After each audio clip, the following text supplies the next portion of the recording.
The Crimson Sky Drake was still on its knees when the Academy declared me an SSS irregular. Hadaru had nothing left to steal. Then the Northern Rift answered my queen's signal. The Origin Evolution ledger opened again, but this time the page was locked. First brood egg detected. Mythic Hive Sovereign Root sealed. Warning, external hunter approaching. That hunter didn't come for me. It came for the egg my queen had formed beneath the Academy, the first body of a hive the Beast Alliance once erased from history. I couldn't manifest the queen again without breaking my own soul chain. Sekiho wanted the root controlled, the Alliance wanted it sealed, my family wanted back in. And I'd one final trial to prove the monster I raised would become a sovereign, not a disaster. The Crimson Sky Drake's claws were still pressed into the cracked stone. Its neck remained lowered, not toward Hadaru, not toward my father, not toward the family box where the Zakuma elders sat with frozen faces, but toward the shadow of the queen that had already vanished behind my eyes. The queen was gone. The crowd saw the afterimage of her crown, the black-green thread still hanging in the air, the shattered trial barrier, and the S-rank beast that had once abandoned me kneeling like it had seen the ruler of its bloodline.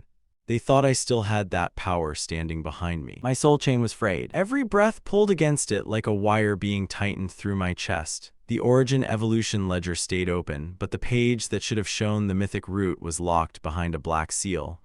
Locked. Hadaru rose from beside the Drake with one hand wrapped around his wrist. He tried to look angry. He tried to look like the younger brother who had just been humiliated in public still had something enough to cut me with. But the Drake didn't move when he tugged the contract thread. The second came when Examiner Sajiri stepped onto the arena floor. Her record crystal spun beside her shoulder, replaying the final image of the Drake kneeling. Soku Zakuma is hereby classified as an SSS irregular candidate under Academy protection and mandatory examination. Students shouted, teachers called for order. Several noble spectators stood too quickly, like their chairs had burned them. The Academy status board above the arena flashed my name in blue-white letters, then failed to place me on the ordinary candidate ladder. Sovereign root under review. Hadaru stared at those words like someone had written them on his skin. When he took my Drake, he had stood over me like the family name itself was pressing on my neck. Now that the Academy had named me something the family couldn't price, he sat very still and said nothing at all. I wanted to laugh, but the sound never made it past my throat. The arena tilted. Professor Hako reached me before I hit the stone. "Don't call her again," he said enough that only I could hear. His hand closed around my shoulder and his expression had lost every trace of the calm teacher who liked turning panic into homework. Not even. "Your soul chain is holding because you stopped when you did. If you force another full manifestation now, you may not have a chain left to repair." The ledger answered at the same time. Soul chain integrity unstable. Queen manifestation prohibited. First brood egg external signal detected. Last line made my body go colder than the pain. Beneath the Academy, inside the hidden nest chamber, something pulsed. I felt it before the chamber monitors lit up. A pressure, soft and round, like a heartbeat forming where the queen's aura had folded into itself after the trial. The first brood egg had been quiet since the queen formed it. Waiting. Sajiri saw the shift on her crystal, her eyes cut from me to the northern barrier tower. One of the senior instructors hesitated. "Examiner, the Alliance will ask for immediate access if that classification is accurate." "Then they can ask on record." That was why Sajiri was dangerous. She didn't shout, she didn't comfort. She didn't pretend the Academy could bully the entire Beast Alliance if it arrived at the gate. Hako and Sasuke got me out through the lower corridor before the nobles could turn the arena floor into a marketplace. Sasuke walked on my left. She had been laughing 10 minutes ago when the Drake knelt. Now she kept glancing at the walls like one of them might open and swallow us. "I sold you a failed cocoon," she muttered. "I didn't sell you a war. You want it back?" "Absolutely not." Her voice cracked, then she forced the old bite back into it. "But if anyone asks, I'm raising the price." I managed one breath of a laugh. It hurt. Hako didn't laugh. He pushed open the recovery room door, then activated 3 privacy seals before he let me sit. A diagnostic crystal rose from the table and projected my contract chain before us. The line that once connected me to the Crimson Sky Drake was gone. That wound had already hardened into scar tissue, black and blunt. But beside it, the thread leading toward the Eclipse root burned too bright. It wasn't clean like a normal beast contract. It branched into multiple smaller lines, some leading to the mantis, some to the queen's dormant root, and one thread dropping straight through the floor. The brood egg. That thread trembled every time the northern rift pulsed. Hako pointed at it. "This is not an ordinary egg bond." "No," his face tightened. "I mean, there are records of this structure, but they are sealed above my permission level." Sajiri entered before I could answer. Behind her, 2 Academy guards carried a mirror crystal connected to the hidden nest chamber. The image formed in the air. The egg sat in the center of the nest, dark and smooth, with thin green-gold veins moving under its shell. The Eclipse mantis crouched beside it, body low, blades folded inward, not threatening the egg, but guarding it from everything else. The egg ignored all four. Then Sadri activated a fifth seal, bearing her examiner mark. The seal shattered into harmless dust. For a breath, the Academy interface flashed a word no one wanted to see. Unknown sovereign object. Then the bond thread snapped warm around my wrist, and the word corrected itself. Bonded through SOKUZAKUMA. Sasuke whispered, that looked expensive. Sajiri's face didn't change. It rejected official authority. The hunter mark nearly made the Academy misread the egg as claimable. Hako's hand moved instantly. No queen manifestation. I closed my eyes and reached for the smallest thread. Not the queen, not even the mantis, only the pressure beneath the floor. The egg didn't feel like a beast calling for orders. It felt like a door waiting for the right hand. I didn't command it to open. I didn't command it to obey. I only let the bond touch the edge of the shell and asked one thing. The egg pulsed. The broken dust from Sajiri's seal lifted off the floor and drifted toward the shell. It didn't cover the egg.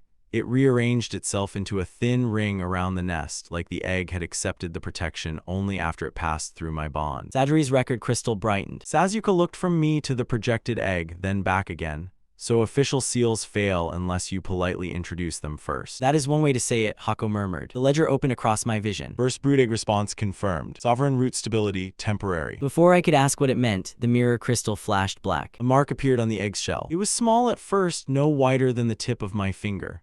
A crescent line, dark blue at the center and silver at the edge, like a hook pressed against glass from the other side. It didn't crack the shell. It didn't pierce the nest barrier. It appeared there, patient and exact. The mantis moved. Since the trial, its folded blades opened. The guards reached for their weapons, but Sajiri raised one hand and stopped them. The mantis didn't look at the guards. The same direction as the rift. My ledger translated the mark one piece at a time. Anti-sovereign trace detected. External root lock confirmed. Hunter proximity unknown. Target first brood egg. Sasuke's mouth tightened. That is not an Academy mark. No, Sajiri said, it is older. Hako stared at the crescent on the shell like he had seen it buried inside a book he was never supposed to open. There are stories about people who hunted roots before they hatched wrong. They weren't sent for beasts, he said. They were sent for beginnings. Walls stayed in place. The recovery table stayed beneath my hand. Sasuke still stood beside me, and Sajiri's crystal still recorded everything. But behind the mirror image of the egg, I saw snow-black stone, a road, and a person standing beyond the Academy's northern barrier. In one gloved hand, he held a thin crescent needle made from the same dark blue light now resting on the egg's shell. The ledger could. External hunter observing. The egg pulsed again, but this time it wasn't answering me. Sajiri immediately sealed the projection and turned to the guards. Move this room to protected status. No family, no private requests from House Yanahoshi, no Beast Alliance messenger enters without my record crystal active. One guard swallowed, and if the Alliance invokes emergency sovereign authority. Sajiri's voice stayed flat. Then they can invoke it while I record their faces. Hako stepped closer to the projection, studying the place where the crescent mark had appeared. Soku, listen carefully. Until we understand what that mark is, you can't manifest the queen again. I heard you the first time. No, his voice sharpened. You heard the cost, now hear the trap. If that hunter came prepared for a juvenile sovereign root, then a full manifestation may be what he wants you to attempt. If the queen appeared again while my chain was unstable, I might give the hunter the proof he needed.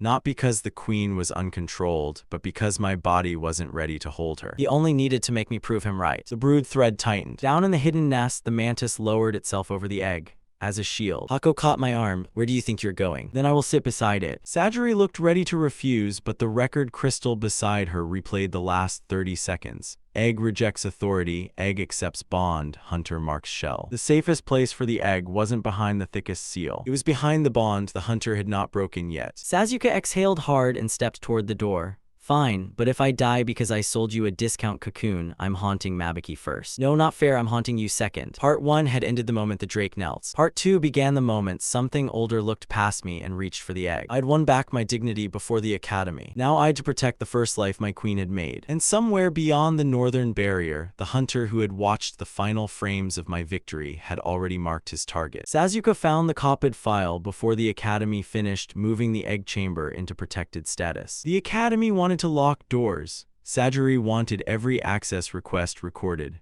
Professor Hako wanted me to sit still long enough for my soul chain to stop flickering like cracked glass. Sasuke wanted the receipt. That was why she went back to Wanrei Beast House while everyone was still arguing about sovereign jurisdiction. She didn't send me a dramatic message. She sent one image through a private market crystal. The original failed stock record for the cracked moonless cocoon had been opened 3 times before I bought it. The name beside the access stamp was Mabiki Dakami, The same appraiser who had dismissed the cocoon as worthless. The same appraiser who had laughed at the price before Sasuke walked me down to the basement. Sasuke's next message arrived 2 breaths later. Mabiki says it was routine audit work. I looked at the crystal while Hako tightened another diagnostic ring around my wrist. Mabiki copied the file. Hako didn't look up, the appraiser. That would explain how someone outside the academy knew the cocoon formed a brood egg so quickly. Sajure's record crystal turned toward me. Don't assume, prove. I thought you liked assumptions when they came with obvious guilt. I like confessions, documents, and people foolish enough to lie where I can record them. Sasuke would get her the documents. The brood egg had rejected every academy seal except the one that passed through my bond. After the hunter's crescent appeared on its shell, Sajuri moved the entire lower chamber under examiner protection. 6 guards stood outside the lift. 3 record crystals floated in the hall. 2 senior instructors argued about whether the egg should be removed from the academy. The egg answered by making the lift stop working for them. The first instructor placed his palm against the control seal. The lift crystal flashed green, then went dark. When Sajuri tried, the lift allowed her to send a record crystal down, but not a person. Sajure's eyes narrowed. Convenient. It means the chamber recognizes your bond as the access key. It means if I collapse, your security plan becomes a locked box with the threat inside. Hako gave me a look. That is not an argument for walking around. It is an argument for understanding the rule before the hunter uses it first. Sajuri didn't like that answer, but she liked ignorance less. She allowed me into the lift with Hako, 1 guard, and her record crystal. Sasuke joined through remote projection from Wanrei. Her image floated beside my shoulder as the lift descended. I can't believe I'm being dragged into a forbidden sovereign case because I knew where the discount drawer was, she muttered. We're not in the lift. In part 1, it had been a secret place. A quiet, half-illegal pocket under the academy where the cocoon could grow away from people who wanted to price it, control it, or laugh at it. Record crystals hovered near the ceiling. Protection seals glowed along the walls. Sajure's examiner mark burned on the doorframe. Every official tool in the academy had been pointed at the egg. The egg didn't care. It sat in the center of the nest with the mantis coiled around it.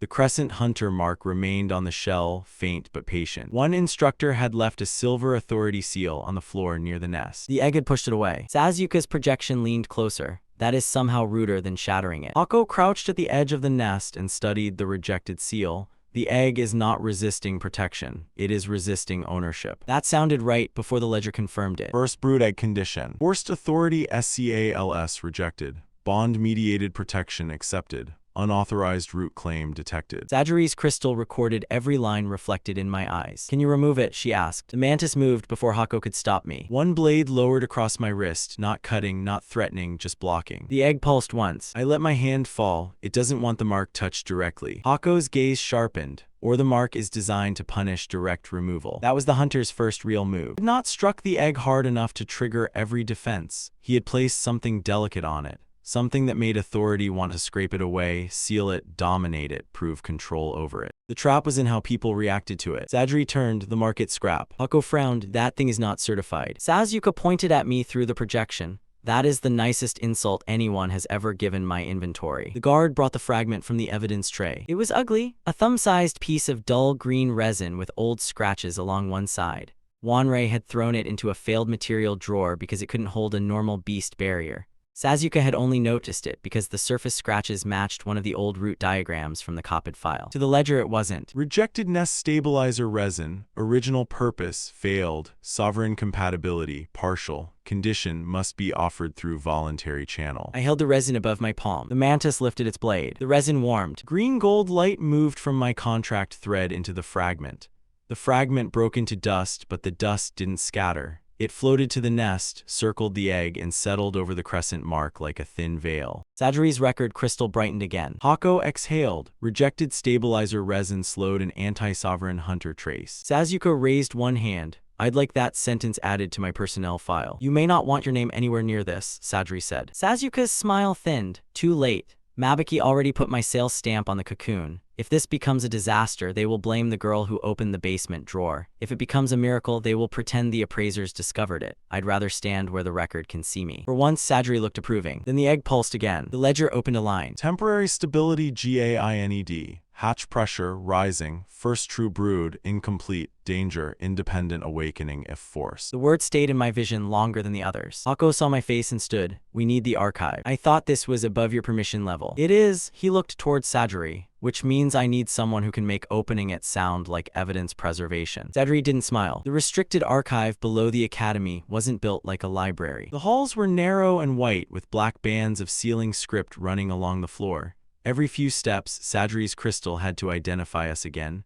Hako gave 3 separate permission codes. 2 failed. The third made the door at the end of the hall open halfway, then stop. Sajri placed her palm on the panel. Examiner Sajri Mugi, Emergency Sovereign Root Review, Protected Evidence Connected to SSS Irregular Classification. Inside, the air smelled like dust and cold metal. Rows of record tablets floated behind glass. Most were dim, some were blank. A few had been burned clean through the center, leaving only jagged edges of information. Hako walked directly to the oldest shelf. The Eclipse Hive entries were fragmented before I became a professor, he said. Most instructors think they were lost in a storage fire. Sajri looked at the burned tablets. This wasn't a fire. Ledger agreed. Archive damage intentional. Root record partial. Hidden index detected. A thin gold line moved through the shelves, connecting 3 broken tablets. Hako followed my gaze. What do you see? 3 pieces that weren't supposed to survive together. He pulled the tablets down one by one and set them on the reading frame. The first showed a sketch of a hive crown. The second showed a brood chamber. The third showed a word that made Hako's expression close. Sovereign juvenile incident. The frame flickered, then projected broken images into the air. A young hive beast. A master standing outside a command circle with both hands raised, trying to force the brood to kneel. The next fragment showed an academy seal torn from the inside. The next showed a Beast Alliance stamp. First true brood rejected forced command.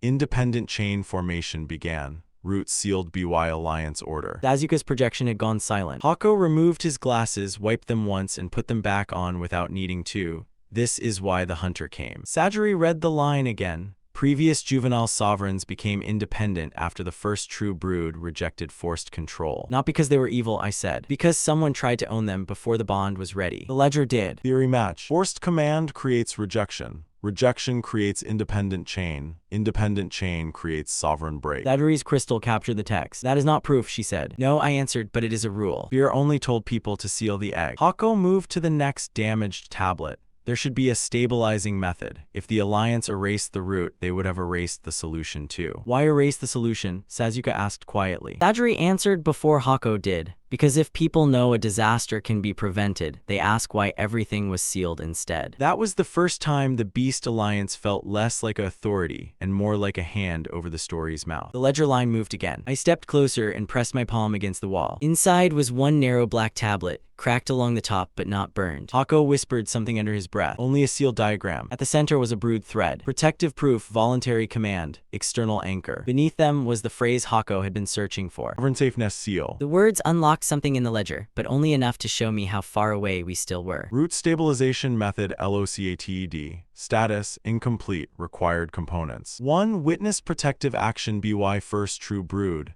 2. Rift chamber seal fragment. 3. Voluntary command under pressure. Hako looked like he wanted to say no. If the record is accurate, Sajri said, then keeping it sealed forever may be how previous masters caused the failure. The egg wasn't a bomb to bury. It was a life that had to choose before someone else forced the choice. Far above us, the northern rift pulsed again. Hatch pressure accelerating. External hunter trace active. Time until first true brood instability unknown. At least a deadline had the decency to show its teeth. The Beast Alliance had erased the queen root because they feared what happened after the first brood woke. The hunter had marked the egg because he believed waking it would begin the disaster. But the ledger had shown me the missing line. Not force the brood. I closed my hand around the edge of the reading frame. We find the seal, I said. Hako's jaw tightened. The rift chamber fragment will not be inside the academy. Sajri's eyes sharpened. Leaving academy walls before the Alliance arrives would weaken my protection order. Then we gather what we can before they get here. That is not a legal strategy. No, I said, it is a survival strategy. Mabiki just left Wanrei through the back records hall. He took the old buyer ledger with him. Sajiri's record crystal spun once. Hako closed the hidden tablet case. The next problem had arrived before we finished naming the first one. The egg wouldn't obey authority. The archive said forcing it could create the disaster everyone feared. Mabiki had copied the file. Hunter had marked the shell. And somewhere beyond the academy, the first piece of the sovereign safe nest seal was waiting near the same northern rift that had answered my queen. Since the Crimson Sky Drake knelt, I understood what part 2 really was. If I guided the first true brood correctly, the queen root could become sovereign. If anyone forced it first, the world would call my monster a disaster before it ever had the chance to choose me. Sakiho Yanahoshi didn't request a private meeting. In part 1, Sakiho had looked at my root like something expensive that might be purchased before the price became public. She had stood beside Hadaru because Hadaru was supposed to be the safe investment. S-rank Drake, family backing, clean academy future, easy leverage. Now Hadaru had a Drake that hesitated. At a queen root, the Beast Alliance had tried to erase from history. Sakiho changed direction before anyone else could admit the board had moved. Sajiri allowed the meeting in a side chamber beside the restricted archive. 3 record crystals floated above the table. Hako stood by the wall with his arms folded, looking like every extra conversation took 1 hour off my recovery.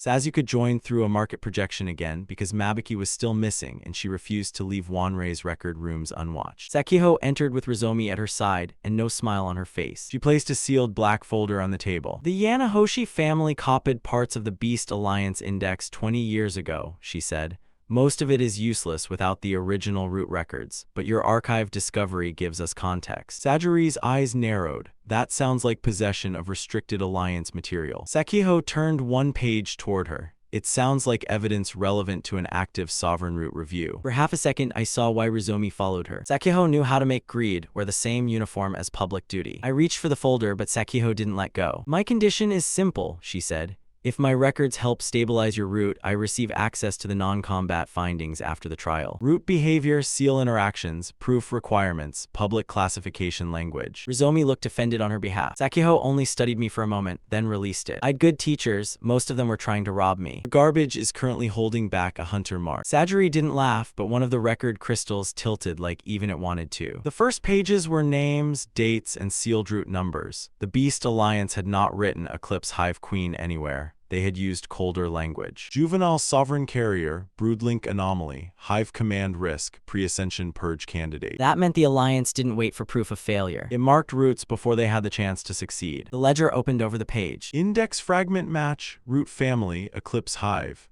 Target stage, first true brood window. Alliance response, seal or remove before voluntary command chain FORMS. Hako leaned over the table. That confirms the timing. Sajiri's crystal brightened. It confirms the Alliance has standing protocol against the root before public failure. Sakiho's expression stayed calm, but her eyes had sharpened. Which means if they arrive before you complete the Sovereign Safe Nest seal, they will not ask whether you are different. They will ask whether the egg has hatched. Then we finish before they arrive. You don't have the materials. I may have something. Sajiri looked at her. Useful is not a legal category. She shifted her projection to show a drawer full of green-black fragments, cracked metal rings, and old strips of beast hide seal paper. The drawer was labeled Failed Barrier Materials, Don't RECRTIFY. I searched every disposal drawer connected to old nest seals, failed beast habitats, and damaged containment tools, she said. Most of it is junk. Some of it is suspicious junk. And one piece has the same scratch pattern as the stabilizer resin that helped the egg. The ledger disagreed. Discarded Rift Clay Seal Fragment. Original certification, failed. Failure reason, rejected domination barrier format. Sovereign safe compatibility, possible. Condition, requires protective proof from first true brood. The fragment wasn't enough by itself. It was a lock waiting for the brood to prove what kind of creature it was. Send it here, I said. What? This came from Mabiki's restricted scrap drawer. No, he will claim theft. Sajiri spoke before I could. If the object is connected to an active sovereign root review and a missing buyer ledger, I can order it preserved as evidence. I'm not doing this for you. That is what makes it safe. Record Crystal transmitted Sajiri's order to Wanrei. A minute later, Sasuke's projection showed 2 guards stepping into the records room behind her. Sakiho watched the exchange without interrupting. That was the difference between her and Hadaru. Hadaru needed every room to know he was important. Sekiho only needed the room to move in a direction that served her. When the fragment arrived by transfer seal, Hako placed it on a reading plate beside the Yanahoshi folder and Sasuke's earlier stabilizer dust. A line of green-gold light moved between them, then stopped before completing the circle. The ledger translated. Partial nest seal frame detected. Missing condition, first true brood protective action. Missing component, rift chamber seal core. Warning, hatch pressure rising. Hako muttered, the egg has to hatch before the seal can form. Sekiho said, and the Alliance will condemn it if it hatches before the seal is complete. That is the trap, I said. The hunter had marked the egg. The Alliance would seal it if it hatched without proof. The seal required the brood to hatch and prove protection. Every safe option had a blade hidden under it. Rizomi finally spoke. There is a way to delay Alliance arrival. Sekiho didn't look at her, but I saw the flicker in her eyes. They had discussed this already. Rizomi placed a small paper charm beside the folder. A jurisdiction dispute. The Academy can request formal clarification on whether SSS irregular classification supersedes juvenile sovereign seizure protocol. Sajiri's face hardened. That buys hours, not days. Hours may be all he needs. Sajiri didn't reach for the charm. And what does House Yanahoshi want for delaying the Beast Alliance? Not root access. I already negotiated root access. No, I said, you negotiated non-combat findings if your records help stabilize the root. Sekiho's eyes returned to me. Since entering the room, she smiled. She turned to Rizomi. File the dispute. Use Sajiri's exact classification language. Don't mention ownership. Don't mention acquisition. Don't mention Hadaru. Rizomi hesitated at the last name. Sekiho's voice cooled. Especially don't mention Hadaru. Somewhere in the city, Hadaru stopped being a strategic asset and became a liability on paper. The scene cut sharper than any insult could have. And while Sekiho was cutting him loose with one sentence, Hadaru was doing the worst possible thing with the only power he had left. Sajiri's crystal received the feed from a private academy training yard because Hako had flagged every contract fluctuation from the Crimson Sky Drake for observation. Hadaru stood in the Zakuma training yard with his uniform half-buttoned and his face pale from lack of sleep. The Crimson Sky Drake crouched before him, wings folded tight, eyes fixed on the ground. Lord Zakuma stood at the edge of the yard. The Drake's contract mark flashed red around his wrist. A weak flame rose along the Drake's jaw, then flickered out. Hadaru's face twisted. Again. Drake didn't move. Lord Zakuma's voice came through the crystal, low and controlled. If you can't display command before the Alliance arrives, the family will have nothing to present. Hadaru turned on him. He cheated. That thing made the Drake kneel. He only asked, can you make it stand above his monster next time? That was all Hadaru heard. Not whether the Drake was stable. Not whether the contract was breaking. Hadaru reached for something under his sleeve. Hako stepped closer to the projection. What is that? A red shard rested against Hadaru's palm. The Drake saw it and recoiled. Hadaru pressed it against his contract mark. The Drake's flame surged. The yard lit red. Lord Zakuma straightened. Hadaru laughed once, sharp and desperate. Then the flame buckled sideways and the Drake slammed one claw into the ground to keep itself from falling. The contract mark on Hadaru's wrist split into 3 uneven lines. Hadaru hid his hand against his chest before anyone in the yard could see clearly. But Sajiri's crystal had already recorded it. Borrowed authority under forced amplification, Hako said. That is not command, that is damage. When she spoke, Hadaru was already gone from her future. House Yanahoshi withdraws any pending support tied to Hadaru's academy advancement. Rizomi wrote it down without blinking. The Drake had abandoned me. Hadaru had stolen what the family told him he deserved. My father had pressed the knife into my back and called it gratitude. But watching the Drake recoil from that red shard didn't feel like justice. Another beast being forced to prove someone else's worth. The mantis thread tightened at my wrist. The brood egg pulsed from below. The ledger opened again. Hatch pressure critical trend. First true brood shadow forming. Estimated safe delay decreasing. Warning, forced command exposure nearby may aggravate sovereign instability. Hadaru's stupid little shard had done more than hurt his own contract. It had echoed the exact failure condition we had just found in the archive. Independent chain. The Drake wasn't part of my hive, but the root didn't care about family drama. It cared about patterns. It cared that a powerful beast nearby was being forced through a damaged contract at the same time my first brood egg was entering its hatch window. Sajiri turned to the guards. Issue an order. Hadaru Zakuma is barred from all sovereign root zones until further notice. He had chosen the son with the stolen Drake. Now that ally was stepping away because the stolen Drake looked unstable. Like something below the academy had knocked from inside the world. The projection over the table flashed from the training yard to the hidden nest chamber. The eggshell had changed. A guardian silhouette pressed against the inside of the shell. The mantis lowered its head until its forehead touched the nest. The hunter's crescent mark pulsed through the stabilizer dust. Then the northern rift answered again. When the glow returned, the ledger had already written the next line. First true brood hatch sequence initiated early. Hako's face went pale. Sajiri's record crystal spun into emergency mode. My legs still hurt. My soul chain still felt like it had been dragged over broken glass. The mythic route was still locked, the hunter mark was still active, Mabiki was still running, the alliance was still coming, and Hadaru had just made the worst failure pattern in the archive happen outside my nest. But the egg was opening. And if the first true brood woke while everyone tried to own it, seal it, delay it, or fear it, then the hunter would win before he ever stepped inside the academy. Hako grabbed my arm. Soku. I know, no queen. Then tell me the rest while we move. Sadri followed first. Sasuke's projection flickered beside us, now running through Wanrei's hall with the market crystal shaking in her hand. File the dispute now, she said, and send House Zakuma a copy of our withdrawal. Rizomi's pen moved. Below us, the first true brood pressed against its shell. Above us, the beast alliance's erased rules began closing around the academy. And somewhere between them, I finally understood why the ledger had not told me to stop the hatch. The first life my queen had made was about to choose what kind of hive we would become. The hidden nest chamber opened before the lift reached the bottom. The protection seals along the doorframe recognized my bond, then split apart on their own, like the room had decided there was no time left for permission. Hako swore under his breath. Sadri's record crystal shot past my shoulder and entered the chamber before I did. The egg was already cracking. The shell opened in thin, careful lines that followed the green-gold veins beneath the surface. Each crack formed a pattern, and the pattern looked too deliberate to be random.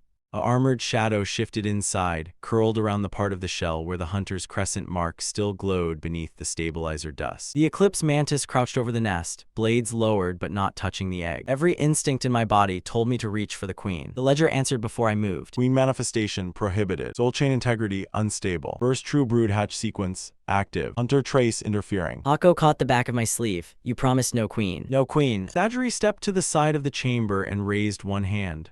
All record crystals active. Observation status only. No academy seal touches the egg unless Soku requests it through the bond. One of the guards outside the door looked like he wanted to object. Sadri didn't look at him. That wasn't a suggestion. Sasuke's projection flickered into place beside the wall. She was breathing hard, which meant she had either run through half of Wanrei or threatened someone who needed chasing.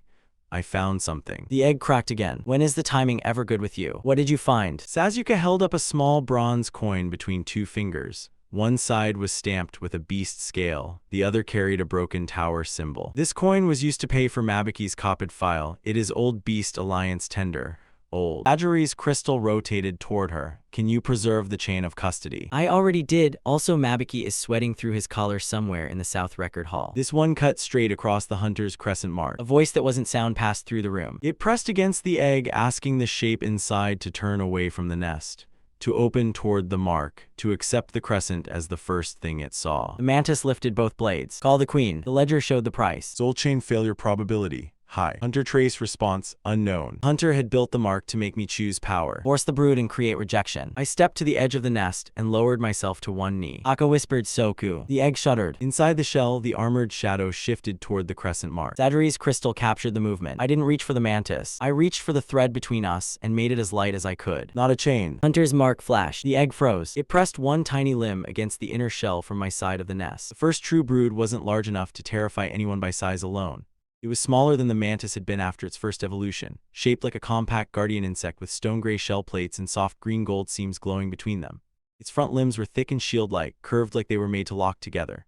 A faint eclipse pattern sat on its forehead, and a single thread ran from that mark to my wrist. The ledger opened. First true brood hatch. Name designation Stoneshell Eclipse Guardian. Command chain unformed. Voluntary bond window active. The guardian turned its head toward her projection. The guardian seemed to accept that. Then the hunter mark pulsed again. The crescent slid off the shell and moved like a shadow toward the guardian's forehead. Mantis lunged. The mantis froze with one blade hovering above the mark. Hako's mouth parted, not because the mantis stopped, because the guardian had stopped too. It had been moving toward the crescent, shield limbs lifting on instinct, and the moment my voice hit the bond, it halted. Sadri's record crystal flared. First stop command obeyed, she said. No restraint seal, no force chain. The guardian looked up at me. Guardian waited. Hako's voice went thin. Soku, if that touches the brood. The guardian's shield limbs opened. It swept the remaining shell pieces into a half circle around the nest, then lowered its body between the crescent and the core of the egg. The movement was clumsy. Newborn. It was trying to protect what was behind it. The ledger wrote a line. The crescent touched the guardian's outer shell. The guardian shook once. No queen. Guardian's limbs locked together. The crescent mark tried to sink deeper, but the stabilizer dust Sasuke had brought earlier flared around it. The rejected resin, the shell, and the guardian's stone plates formed a rough triangle of light. The hunter trace recoiled. The first true brood had not broken it. Protective action witnessed. Hunter trace resisted. command chain remains voluntary. Above the nest, the Academy status interface opened without being called. First true brood confirmed. Type Stoneshell Eclipse Guardian. Risk classification sovereign high risk. It is better than uncontrolled, Hako said. That is a very Academy sentence. Sajiri turned toward the guards. No one outside this room sees the full classification until I release a record. Far above us, the status board in the central plaza flashed once. First true brood formation detected. When we reached the plaza feed, the rumor had outrun the official record. Students filled the walkways, teachers sealed stairwells, noble messengers sent crystals back to their houses.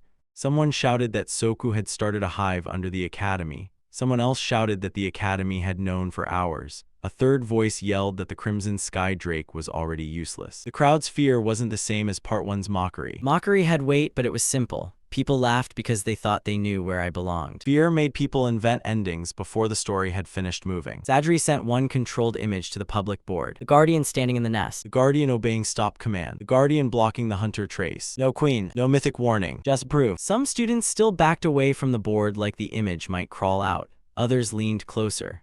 A first year with a feathered blue beast in her arms whispered that the Guardian had protected the shell instead of attacking. Sajiri understood public language better than most nobles understood money. Controlled high-risk Guardian brood. But it was a wall between us and the word disaster. Hako stood beside me in the lower corridor while the public board shifted above us. This will not calm the alliance. Then why release anything? Because if we hide the hatch, they write the first version of the truth. Sajiri overheard that and gave me one look. The Guardian bumped against my ankle. The guards had not stopped it. I wasn't sure they could have. It moved awkwardly on the polished stone, shield limbs clicking softly.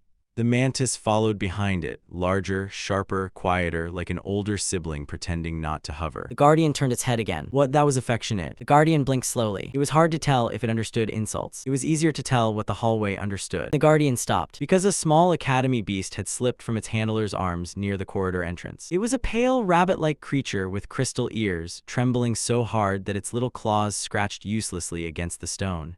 Its handler, a first-year boy, froze when he saw the Guardian in the same hallway. It bolted straight toward the open gap between two still-active security seals. The rabbit was about to hit the pressure line at full speed. The Guardian moved. It slid between the rabbit and the seal, locked its shield limbs together, and took the pressure across its shell. The seal flashed. The Guardian skidded half a step back. The rabbit bumped into its side, bounced off, and landed safely on the floor. The first-year boy made a sound like he had forgotten how breathing worked. Sajiri's record crystal saw it. The mantis lowered its blades. The Guardian looked back at me, like asking whether that had been allowed. I let the bond warm. The Guardian shell seems glowed. First-year boy picked up his rabbit with shaking hands. He looked at the Guardian, then at me, then lowered his head in a stiff little bow. Sovereign safe nest seal condition. Protective proof partial satisfied. Hako saw it in my eyes. That counted. Sajiri's crystal copied the line. Sasuke's projection leaned close to the Guardian. You became evidence, Little Rock. The Guardian made a small clicking sound. Akiho entered with Rizomi and two faction aides. She stopped when she saw the Guardian beside my foot and the first year still clutching his rescued beast. Her eyes moved once from the Guardian to Sajiri's record crystal. Rizomi looked startled. Good. Sakiho didn't take her eyes off the Guardian. Staged proof can be challenged. Accidental proof is harder to erase. That was the most Sakiho way possible to say the newborn brood had done something right. The Beast Alliance response had arrived. Juvenile Sovereign Brood formation confirmed. Custody authority reserved. Sajiri read it once, then sent back the recorded hallway incident before anyone could tell her not to. Hako closed his eyes. Recorded protective behavior, Sajiri corrected. The Guardian clicked. I was beginning to think it did understand her. For the next hour, the Academy tried to pretend it was still in control. The status board remained locked under Sajiri's authority, but students watched it from every balcony. Teachers rotated guard assignments. Noble messages multiplied. Hako dragged me back to the diagnostic room twice and threatened to sedate me if I tried to stand too quickly. The Guardian followed me both times. So did the mantis. While Hako checked my chain again, Sasuke sent the next update from Wanrei. Mabuki had not escaped the city. He had reached the South Records Hall and tried to burn one buyer ledger. Sasuke had convinced the fire suppression seal that Mabuki's sleeves were also part of the emergency. Her projection appeared with soot on one cheek and an expression of deep professional satisfaction. I have the ledger, she said. Sajiri's crystal brightened. Chain of custody. 3 clerks, 2 guards, 1 angry appraiser, and 1 very confused fire seal. Sasuke turned the ledger page toward us, but the payment column showed the same old Beast Alliance coin, and the item description was worse than I expected. Veiled cocoon root file, post-awakening copy. brood formation possibility. Mabeki had not just copied the old failed stock record. He had copied it after knowing the cocoon might form a brood. Hako's jaw tightened. He sold the possibility. The Guardian bumped my ankle again. It had no idea what Mabeki had done, but it understood the feeling through the bond. Something had reached for it before it had a name. Something had tried to price it before it had a choice. I lowered my hand and let the Guardian press its forehead against my palm. The ledger opened with the sealed diagram from the archive. Protective proof. Rift chamber seal fragment. We don't have enough proof for the seal. We have enough proof to know the next piece is not here. Sajiri's eyes narrowed. Leaving now invites alliance interference. Sakiho, who had remained in the room after sending Rizomi to file the delay, spoke quietly. The jurisdiction dispute bought less time than expected. Their review delegation has already departed. How long? Morning at the latest. Sasuke looked at the ledger. And if Mabeki's buyer sent the file before the delegation moved, the hunter already knows you know. The hunter had marked the egg. The Guardian had hatched. The alliance was coming. The first proof condition had begun. The third condition waited beyond the northern rift. This time Hako didn't grab my arm. He only said, "You are still not manifesting the queen." "No queen, not because Hadaru does something stupid." Hako glared. "No queen," Hako and Sajiri said together. The Guardian clicked. I looked down at the first true brood. Small, armored, already turned into evidence, target, proof, and warning before it had seen the sky. Part 1 had asked whether a trash cocoon could become an SSS Queen. Whether the first life that Queen created could survive a world that had decided what it was before it chose anything. I opened the route map in the ledger. The northern rift line appeared. Beyond it, the missing seal fragment pulsed once. Sovereign safe nest seal. Rift chamber core required. I looked at Sajiri, authorized the expedition. Sajiri didn't answer immediately. Her record crystal floated between us, still holding the Guardian's first stop command, the hallway rescue, the buyer ledger, the hunter mark, and the alliance notice. Sakiho's lips curved faintly. My escort is not family. Limited escort, Sajiri said. 2. We're at Wanrei, Hako said. I know where the old northern market road starts. Sasuke shrugged. You think Beast Alliance coins walk themselves through academy gates? The old route passed through trading houses before it passed through official records. Sajiri looked at me. Hako looked like he wanted to object to every part of this and had run out of clean reasons. The Guardian looked at the lift. The mantis lowered its body near the door. We were leaving the academy before the Alliance arrived to find the part of the seal they had erased. Behind us, the public board still showed the Guardian's classification. Controlled high-risk Guardian brood. Ahead of us, the northern rift waited. And somewhere between the two, the hunter who had marked the egg would learn the first true brood had not awakened into a disaster. It had awakened into proof. That was Sajiri's order. Not because she trusted the dark more than daylight, but because daylight belonged to messengers, witnesses, noble carriages, Beast Alliance notices, and every person who wanted to turn one newborn brood into a political claim before it had seen the sky. The academy gate opened under a seal. No family escort. No Hadaru. Sajiri had written that last condition in heavier ink than the rest. The team was smaller than the threat deserved, and larger than my body wanted. Professor Hako walked on my right, carrying 3 diagnostic crystals, 2 archive tablets, and the expression of a man personally offended by my pulse.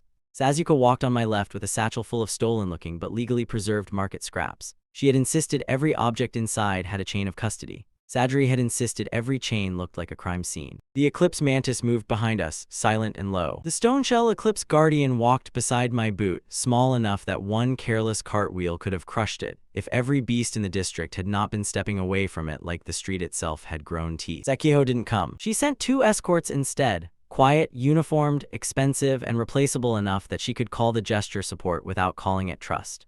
Rizomi remained behind to keep the jurisdiction dispute moving and, according to Sasuke, to write sentences so sharp they needed sheaths. The Guardian stopped at the threshold of the academy gate. Beyond the gate waited the old northern road, the rift signal, and the hunter who had marked its shell before it had a name. I looked down. You don't have to walk ahead. The Guardian looked at the mantis. The mantis lowered its head once. Then the Guardian stepped across the gate line first. Sajiri's crystal turned. First voluntary exit from Academy Protection Zone, she said. Sasuke sighed. You even make walking outside sound like evidence. The eastern sky had not brightened yet when we left the main road and turned toward the old market path. Most students knew the Academy's northern route as a straight military road leading to the barrier tower. Sasuke ignored that road completely. She led us through a narrow trading district behind shuttered stalls, past a row of beast feed warehouses, and into an alley where the paving stones changed color. Old black stones, worn smooth by carts that had stopped traveling this way years before. Old Beast Alliance transit stamp, she said. Not the current one. This road moved sealed stock before the Academy built the main barrier route. Hako frowned. This path is not in the official Academy maps. Sajiri's record crystal dipped toward the mark.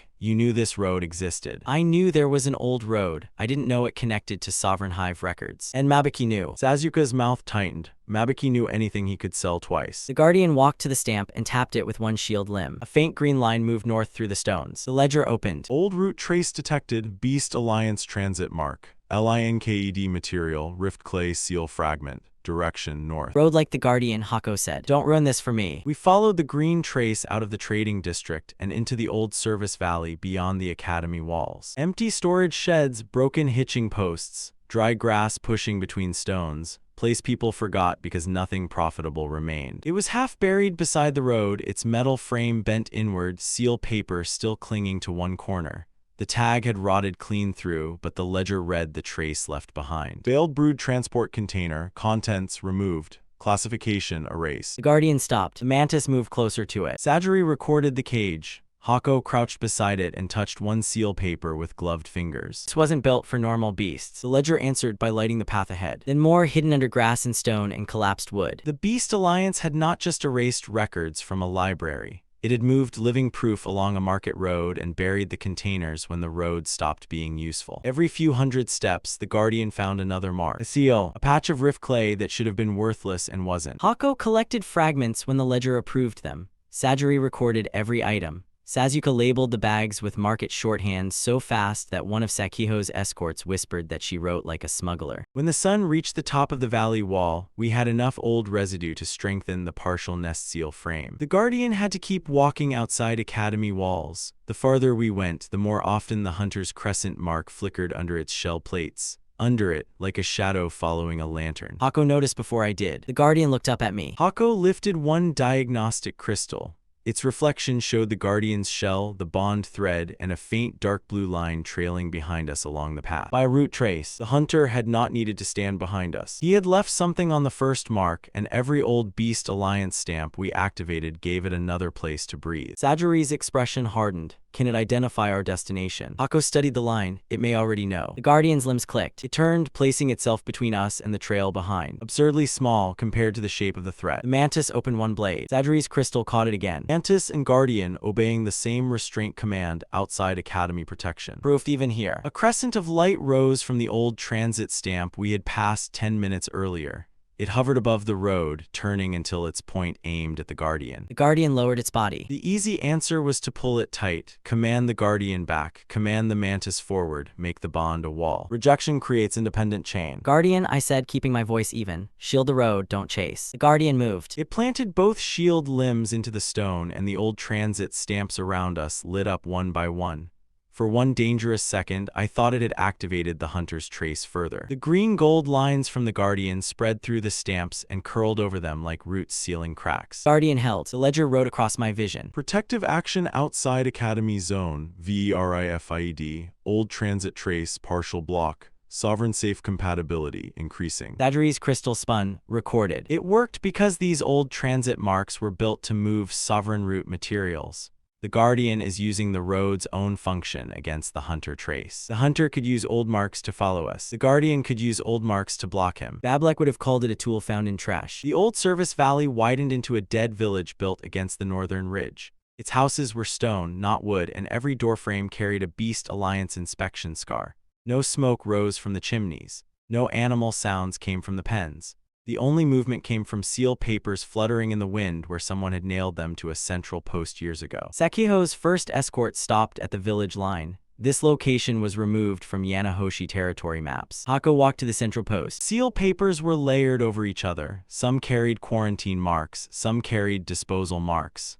One carried a phrase that made Sajiri step closer. Route failure holding site. The Guardian approached the nearest house. One cage had stone shell fragments in the corner. Not like the Guardian's exactly, but close enough that the bond thread tightened before I understood why. The Guardian stepped inside. The ledger opened reluctantly, like even it didn't like reading what was left there. Juvenile sovereign brood sample. Status, failed. Primary failure cause, forced command collapse. Secondary cause, domination seal rejection. Hako's face closed. The hunter had said previous hives became disasters. This room said both were true enough to hurt. Someone had tried to control a young brood. The brood had failed. And the Alliance had written the story like the root itself was the only monster. The Guardian looked at the fragments for a long time. Then it moved one shield limb forward and gently pushed the shell pieces together. That kind of action the record crystal couldn't understand. Sajiri recorded it anyway. Why keep this village erased? One of Sekiho's escorts asked. I answered before anyone else could. Because if people saw this, they would ask whether sealing sovereign roots was protection or cleanup. Hako picked up one shell fragment. There may be usable residue here. Still useful. The Guardian didn't object when Hako gathered a small amount of residue. When we stepped back outside, the hunter was waiting at the far end of the village. Only 2 narrow islets filled with cold silver. The Guardian moved before me. The mantis moved behind it. The hunter's projection tilted its head. So the first brood walked out of the academy. His voice was calm enough to be worse than shouting. Sajiri's crystal snapped toward him. Identify yourself for the record. The hunter didn't look at her. The record is why juvenile sovereigns survive too long. Hako's jaw tightened. You know this root. I know what it becomes. His gaze moved to the Guardian. The Guardian clicked once. The hunter lifted one hand. You think because it blocked a trace and shielded a hallway beast, it is different. I stepped beside the Guardian, not before it. No, I think because it chose to block the trace without being forced, you are afraid it might be different. Then the hunter turned his masked face toward me. Every disaster begins with one exception. Words landed harder than I wanted them to. The rift chamber will not save you. Its seals were built by masters who begged their broods to obey after they had already taught them fear. Hako said, the records say domination seals caused the collapse. The records you found are fragments, and the records you erased. The hunter's mask turned toward him. Though Hako had struck something. Sajiri stepped forward. You are interfering with an active academy, sovereign root review, and targeting a recorded bonded brood. The hunter finally looked at her. Your academy named it high risk. I'm acting before the second word becomes unnecessary. It meant the only word left would be disaster. The Guardian's thread warmed. I rested one hand above its shell without touching.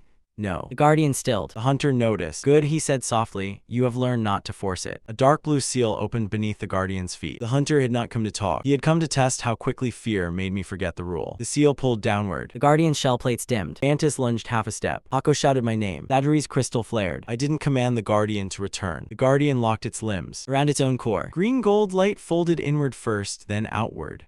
The dark blue seal tried to pull the bond thread into the ground, but the Guardian's shell formed a closed circle around the thread and refused to let the pressure reach it. This time, more of them turned green than blue. The hunter watched silently. The seal vanished. The Guardian remained standing. The ledger wrote one line. Anti-sovereign field resisted. Voluntary defense confirmed. Rift chamber access probability increased. Sajiri's record crystal hummed. The hunter's projection looked at her. The hunter ignored that and looked back at me. The rift chamber is north of the broken watchtower. If you enter it, the brood will face the first seal your academy never understood. Why tell me? Because if you fail there, no one will be able to call my judgment premature. Before it vanished, the hunter said one more thing. Ask your professor what happened to the brood samples that didn't fail quietly. Hako's face told me the hunter had not chosen that line randomly. Soku, he said, there are parts of the archive I have never been allowed to open. Sajiri's voice was flat. Then we opened them after we survived the chamber. Yes, Hako said quietly. After. Guardian stepped out of the seal circle and bumped against my boot. Because I asked the right thing and let it answer the rest. The mantis lowered its head near the Guardian, and for one moment, the two creatures stood beside the broken cage fragments under the erased village's dead watchtower. A failed brood had been here before. A hunter had turned that failure into doctrine. The Alliance had turned that doctrine into law. And my Guardian had stood in the same kind of road mark and refused to become the proof they wanted. At its base, behind the broken watchtower, a line of black stone cut into the hill like a sealed wound. Rift chamber. The Guardian stopped beside me. This time, it wasn't asking whether it had to leave home. I looked at the dark entrance, then at the hunter mark still faint under the Guardian's shell. The chamber seal answered by opening one eye of green light in the stone. Behind us, the academy was already becoming a battlefield of messages. Ahead of us, the erased root waited. And somewhere between the two, the hunter had given me his first real gift. Not the queen's power, not the brood's shell, because choice was the one thing his seals couldn't predict. The rift chamber didn't open like a door. A green eye of light blinked inside the black stone, then widened into a thin vertical slit.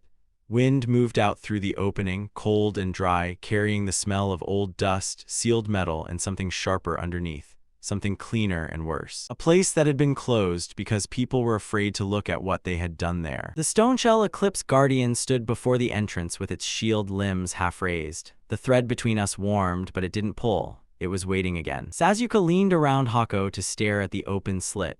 I'd like the record to show that this is place sensible people don't enter. Sajiri's crystal turned toward her. Hako adjusted one diagnostic crystal around my wrist. For once, she is correct. I'm aware that is why I'm irritated. Sajiri stepped to the threshold.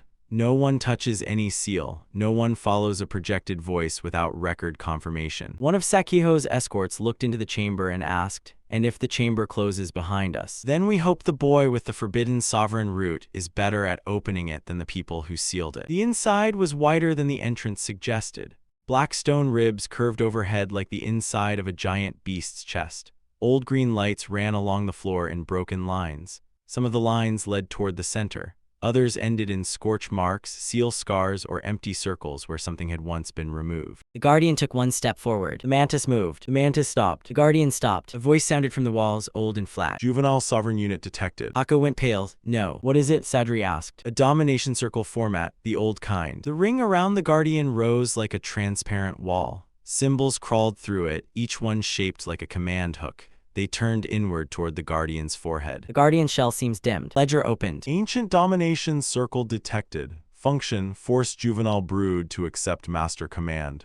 Risk, rejection cascade. Recommendation, do not issue forceful command. The chamber was testing the exact mistake the archive had warned us about. Sajiri's crystal recorded the ring. Professor. Because this was never a safety chamber, he said. This was a sorting chamber. A line of light connected the Guardian's forehead to the floor. The chamber waited for my command. It wanted me to prove I could dominate the first brood. It wanted me to step into the old role. Brood below. The Guardian looked at me through the ring. I could end the pressure by giving the order it expected. The ledger showed the likely result in 3 red lines. Voluntary chain, DMAGD. Hunter's projection appeared on the far side of the circle. This time, he looked clearer. His masked body stood in the dim chamber like the old seals had remembered him too. Now you see the first lie, he said. Sajiri's crystal snapped toward him. You are again interfering with a recorded Academy review. I'm standing in a chamber your Academy never understood. Hako's voice was low. You said the chamber wouldn't save him. I said it would test whether he had learned anything. The ring pressed tighter around the Guardian. The Guardian didn't panic. Hako grabbed my arm. If you enter, the circle may bind your command impulse. Then I will not command. The hunter tilted his mask. Every master says that before fear begins. Sajiri's crystal caught the pause. I stopped outside the ring and lowered myself to the floor, kneeling low enough that the Guardian's eyes met mine through the light. The symbols on the ring rotated the wrong direction. The Guardian lifted one shield limb and stepped backward, like a machine furious that the wrong answer had still fit the lock. The ring cracked open on the side closest to me. The Guardian stepped out. The floor lights turned from pale white to green gold. The ledger wrote, "No," Hako said, staring at the symbols. It was a bad idea someone later turned into a door. The hunter looked at the broken ring for a long moment. You gave it permission to disobey. I gave it permission to choose safety. Only if you think obedience is the point. A second path opened on the left wall. Beyond it, a row of record plates lit one by one. Hako moved toward them before Sajiri could stop him. Sajiri noticed too. Professor. Hako's jaw tightened. These are brood incident plates. You knew they were here. That is not an answer. No, he said, it is not. The hunter's projection turned toward him.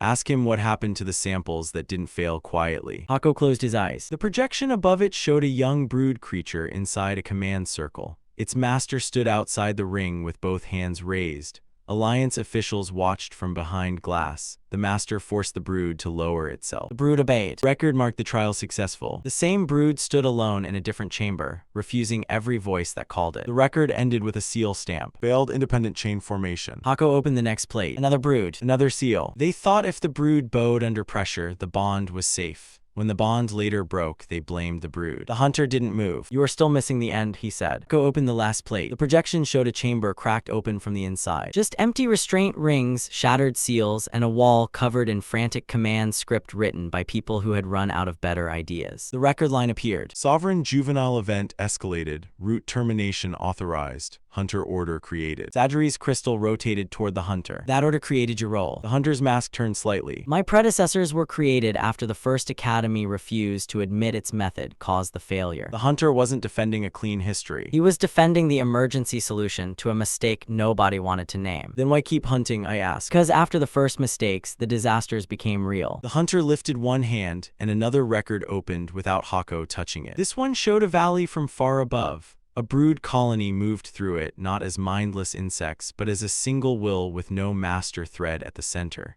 At the edge of the image, alliance barriers failed one by one. The projection didn't show enough to be graphic. A root without a bond had become a force the world couldn't negotiate with. The hunter lowered his hand. I was an apprentice in a village that saw a brood protect people first, he said. Then its master tried to force the chain tighter. By the time the brood stopped answering, everyone called it a monster and no one recorded the hand that pulled. He looked at the guardian. So yes, the first masters were fools. The first alliance lied. The first hunters were born from guilt wearing armor. None of that changes what an independent sovereign hive becomes once it stops answering anything. The guardian looked at the projection. Through the bond, I felt confusion. It had been alive less than a day, and the world had already gathered every failure shaped like it and placed them at its feet. You are not those records. The guardian's thread warmed. The hunter watched us. That is what every hopeful master believed. Maybe, I said, but I have the advantage of seeing where they lied to themselves. Sajiri spoke before the hunter could answer.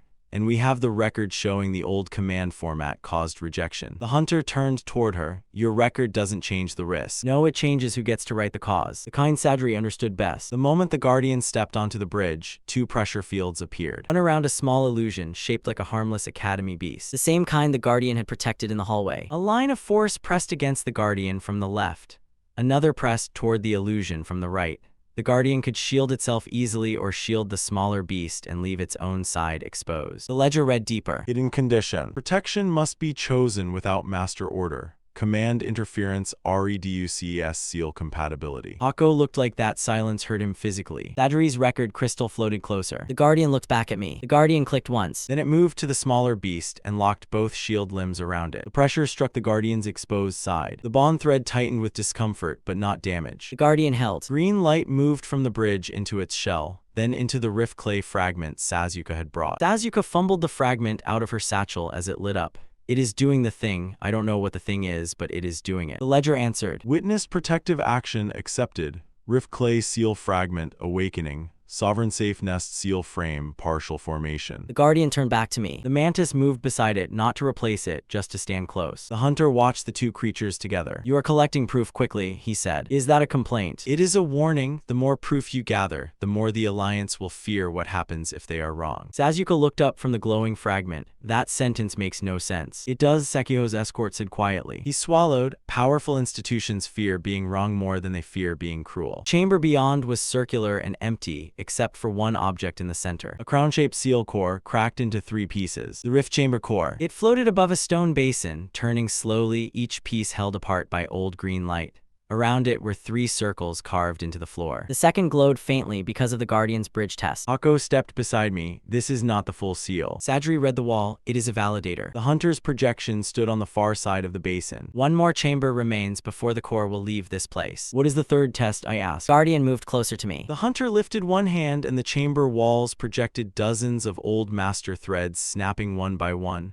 Some had been broken by force. Some had been cut by fear. Some had hardened into domination chains before shattering under strain. The brood must be separated from you and choose to return before the core will recognize the bond as stable, he said. Hako's face went pale again. No. Sadri's crystal turned. Explain. If the chamber isolates the guardian's bond thread while the hunter mark is active, the brood may panic or form a defensive chain on its own. Hako nodded once. The guardian looked at me. The hunter's voice softened, but not kindly. This is where your theory becomes expensive. The rift chamber core floated above the basin, the missing piece of the seal that could keep the first brood from becoming what the alliance feared. And the only way to earn it was to let the guardian stand where I couldn't hold the thread for it. The ledger opened. Alternate route force core extraction. Result seal instability. Brood independence risk severe. There was no better route. I crouched beside the guardian. Its shell was still warm from the bridge test. Tiny cracks of green-gold light moved along the edges where the pressure had struck it.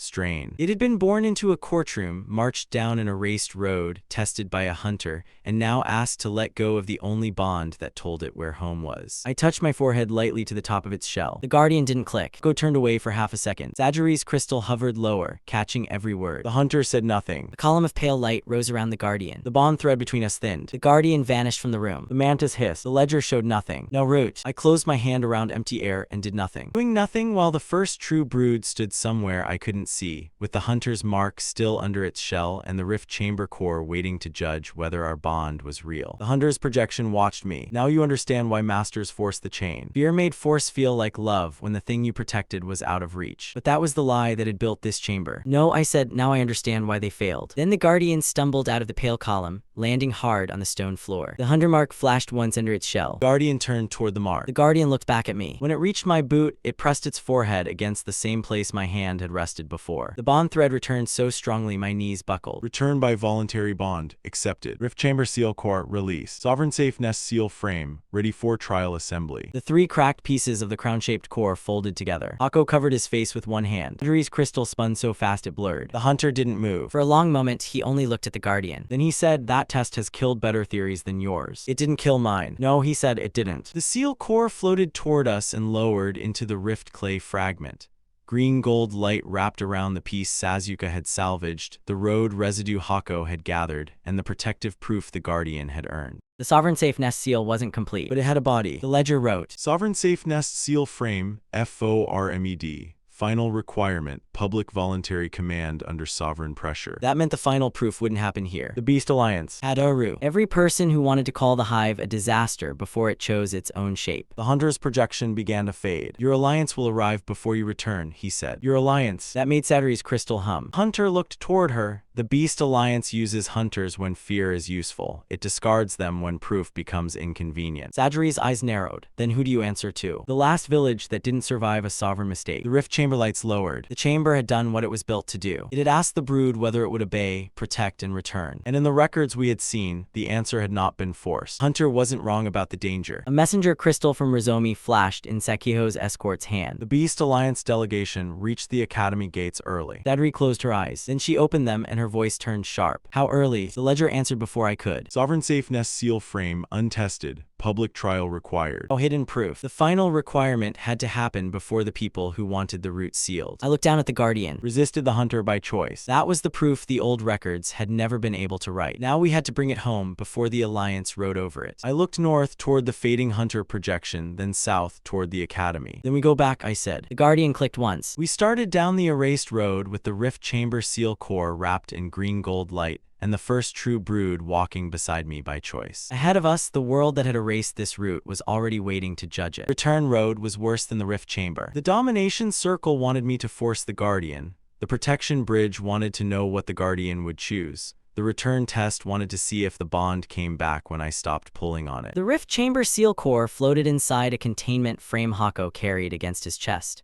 Green gold light moved through the cracked crown shape and into the rift clay fragment Sasuke had found. The frame wasn't complete, but it was real now. The Guardian walked beside it like the core was another newborn it had been told not to drop. It is not glued, Hako said. That wasn't the important part. Sadari's record crystal hovered ahead of us, sending compressed proof packets back to the academy every few minutes. Domination circle bypass. Protection bridge return test. Hunter statement. Seal core release. Each record mattered. Each one also announced that we were coming back with something the Beast Alliance would want to take. Rizomi's next message arrived as we reached the dead village again. Beast Alliance delegation inside outer academy gate. Custody review demanded. House ZAKUMA present. HATARU status unknown. That last line made the mantis lift its head. It made the Guardian stop. Sadari's expression hardened. He was barred from sovereign root zones. How bad? The rift core was just released through voluntary return. A forced command nearby could muddy the proof field or destabilize the Guardian's shell pattern. Not Hunter Blue. Fake aura. The crimson sky drake landed on the broken watchtower with its wings half spread, flame trembling along its jaw. It should have looked majestic. It should have looked like the S-rank beast that made Academy students whisper before Part 1 ever began. Hadaru stood on the road below it with one hand pressed to his wrist and the other hidden beneath his sleeve. Behind him, 2 Zakuma guards looked like they regretted every choice that had put them there. Lord Zakuma wasn't with them. That told me my father had either sent Hadaru or failed to stop him quietly. Sagiri's crystal snapped forward. Hadaru Zakuma, you are in violation of a recorded sovereign root exclusion order. Hadaru didn't look at her. His eyes were on the Guardian. Still walking beside the seal core. Not the queen. Not my classification. The fact that something so small had already become more important than the stolen drake he was killing himself to command. You think that thing proves anything, he said. The Guardian clicked once. I'm not sure it likes anyone yet. Hadaru's face twisted. Stop joking. People argued with Hadaru he could pretend he was still standing in the center of the room.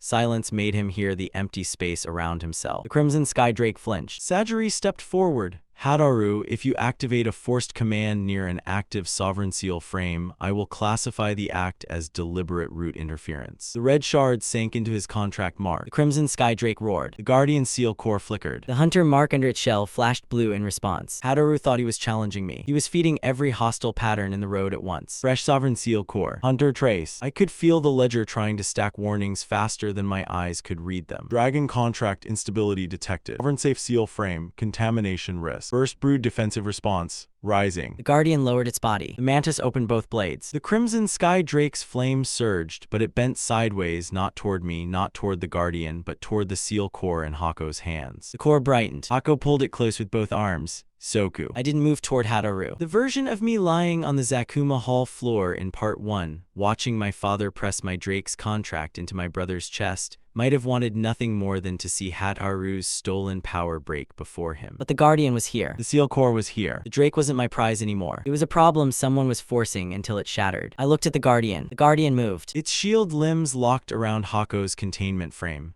Green gold light wrapped over the cracked core and steadied it. The Crimson Sky Drake roared again. Hadaru shoved his marked wrist forward, burned through it. The Drake's eyes widened. Dadri's crystal caught it. Hako saw it. Even Sakiho's escorts saw the S-rank Drake hesitate before its master's command. Hadaru saw it too. I said burn through it. The Drake's flame tore loose. It came out jagged and unstable. A red-gold wave that slammed toward the Guardian and the seal core. The mantis moved to intercept. The mantis stopped one step short. The Guardian didn't move away. It widened its shield limbs around the core and took the pressure across its shell. Shell plates along its front limbs glowed too bright. The bond thread tightened with pain, but not rejection. The Guardian held. The seal core stabilized. The ledger wrote. Protective action under forced command exposure, VERIFIED. Sovereign safe seal frame, stabilizing.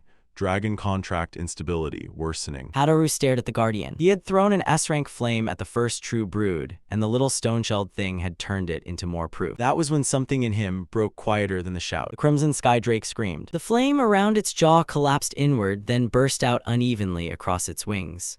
One of the Zakuma guards stepped back. The other whispered Hadaru's name like it had become a warning. Lord Zakuma should have been there to see it. If he had been there, he might have still tried to call this a strategy. Hako shouted, the Drake's contract is buckling. Sagiri's voice cut through the road. Hadaru Zakuma released the forced command. No, he doesn't get to win with a bug. He doesn't get to walk out with a queen, a brood, the academy, the records, and now my Drake looking at him like. The sentence died because the Drake did look at me. Through the unstable contract. Through everything Hadaru was trying to make it become. The Crimson Sky Drake looked at me like it remembered the hall where it left. Guardian clicked. It moved one step away from the seal core. Hako tensed, no, stay with the core. The core didn't flicker. The Guardian had left a shell barrier around it. It walked toward the Drake. The Drake's unstable flame lashed down toward it. The Guardian locked its shell. The flame split around it and scorched the stones on both sides. Hadari's crystal flared again. What is it doing? One of the Zakuma guards whispered. Not Hadaru. The Drake. The stolen beast that had chosen wrong, then been forced harder and harder by the person it chose. The Guardian reached the edge of the Drake's unstable aura and planted both limbs into the stone. Not enough to bind the Drake. Enough to give its aura somewhere stable to lean. The Crimson Sky Drake lowered its head a fraction. Hadaru saw that and panicked. Don't bow to him again. The contract mark on his wrist split into 3 jagged red lines. The Drake's entire body shuddered. That was the moment the hunter returned. This is why sovereign roots fail, not because the brood begins evil, because masters become afraid of being abandoned. Hadaru flinched like the words struck him. The hunter continued. He is showing you the same disease in a smaller body. Hadaru wasn't a sovereign master. The Drake wasn't a brood. Force breaks the bond it claims to protect. I took one step toward Hadaru. The Drake's flame wavered. Hako grabbed my shoulder. Careful. No, Queen. Let go of the shard. You want the Drake back. His face twisted again, but this time with confusion. I don't want it back, I said. I wanted it back when I still thought losing it meant losing everything. But it is not everything anymore. The Crimson Sky Drake stared at me. Hadaru shook his head. Liar. I looked at the Guardian holding its ground under the Drake's unstable aura. That brood chose me before it understood what I could give it. The cocoon chose me when I'd no beast, no money, and no family standing behind me. The drake chose status. The drake's wings folded slightly. Hadaru's breathing turned sharp. You don't get to forgive it. I'm not forgiving it. I looked at the drake. I'm freeing myself from needing it. Even the hunter didn't speak. Hadaru looked from me to the drake, then to the guardian, then to the seal core glowing safely behind Hako. Every piece of the scene told him the same thing. That was the wound he couldn't survive quietly. He shouted and drove the shard into the mark. The crimson sky drake's aura erupted. The guardian staggered. The seal core flashed. The old transit marks under the village lit blue, then red, then green, confused by 3 different command patterns colliding. The hunter's voice vanished. The drake didn't attack, tried to obey and refuse at the same time. The contract forced it forward, its body pulled back. Flames spiraled around its throat, choking its own roar into a sound. Saju's crystal recorded everything. Hako shouted something about contract collapse. Sasuke cursed Mabiki, Hataru, House Zakuma, and every person who ever thought ownership was a personality. The guardian's shell began to crack. I felt each one through the bond. It protected the seal core with the barrier it had left behind. It protected the drake before it. When the unstable flame burst sideways toward one of the Zakuma guards, the guardian shifted its shield limb and caught that too. That was the proof. The first true brood was protecting the core, the stolen beast, and a guard from the family that had thrown me away. The ledger opened. Protective action under multiple hostile command sources, VERIFIED, Sovereign Safe Seal Frame, partial activation,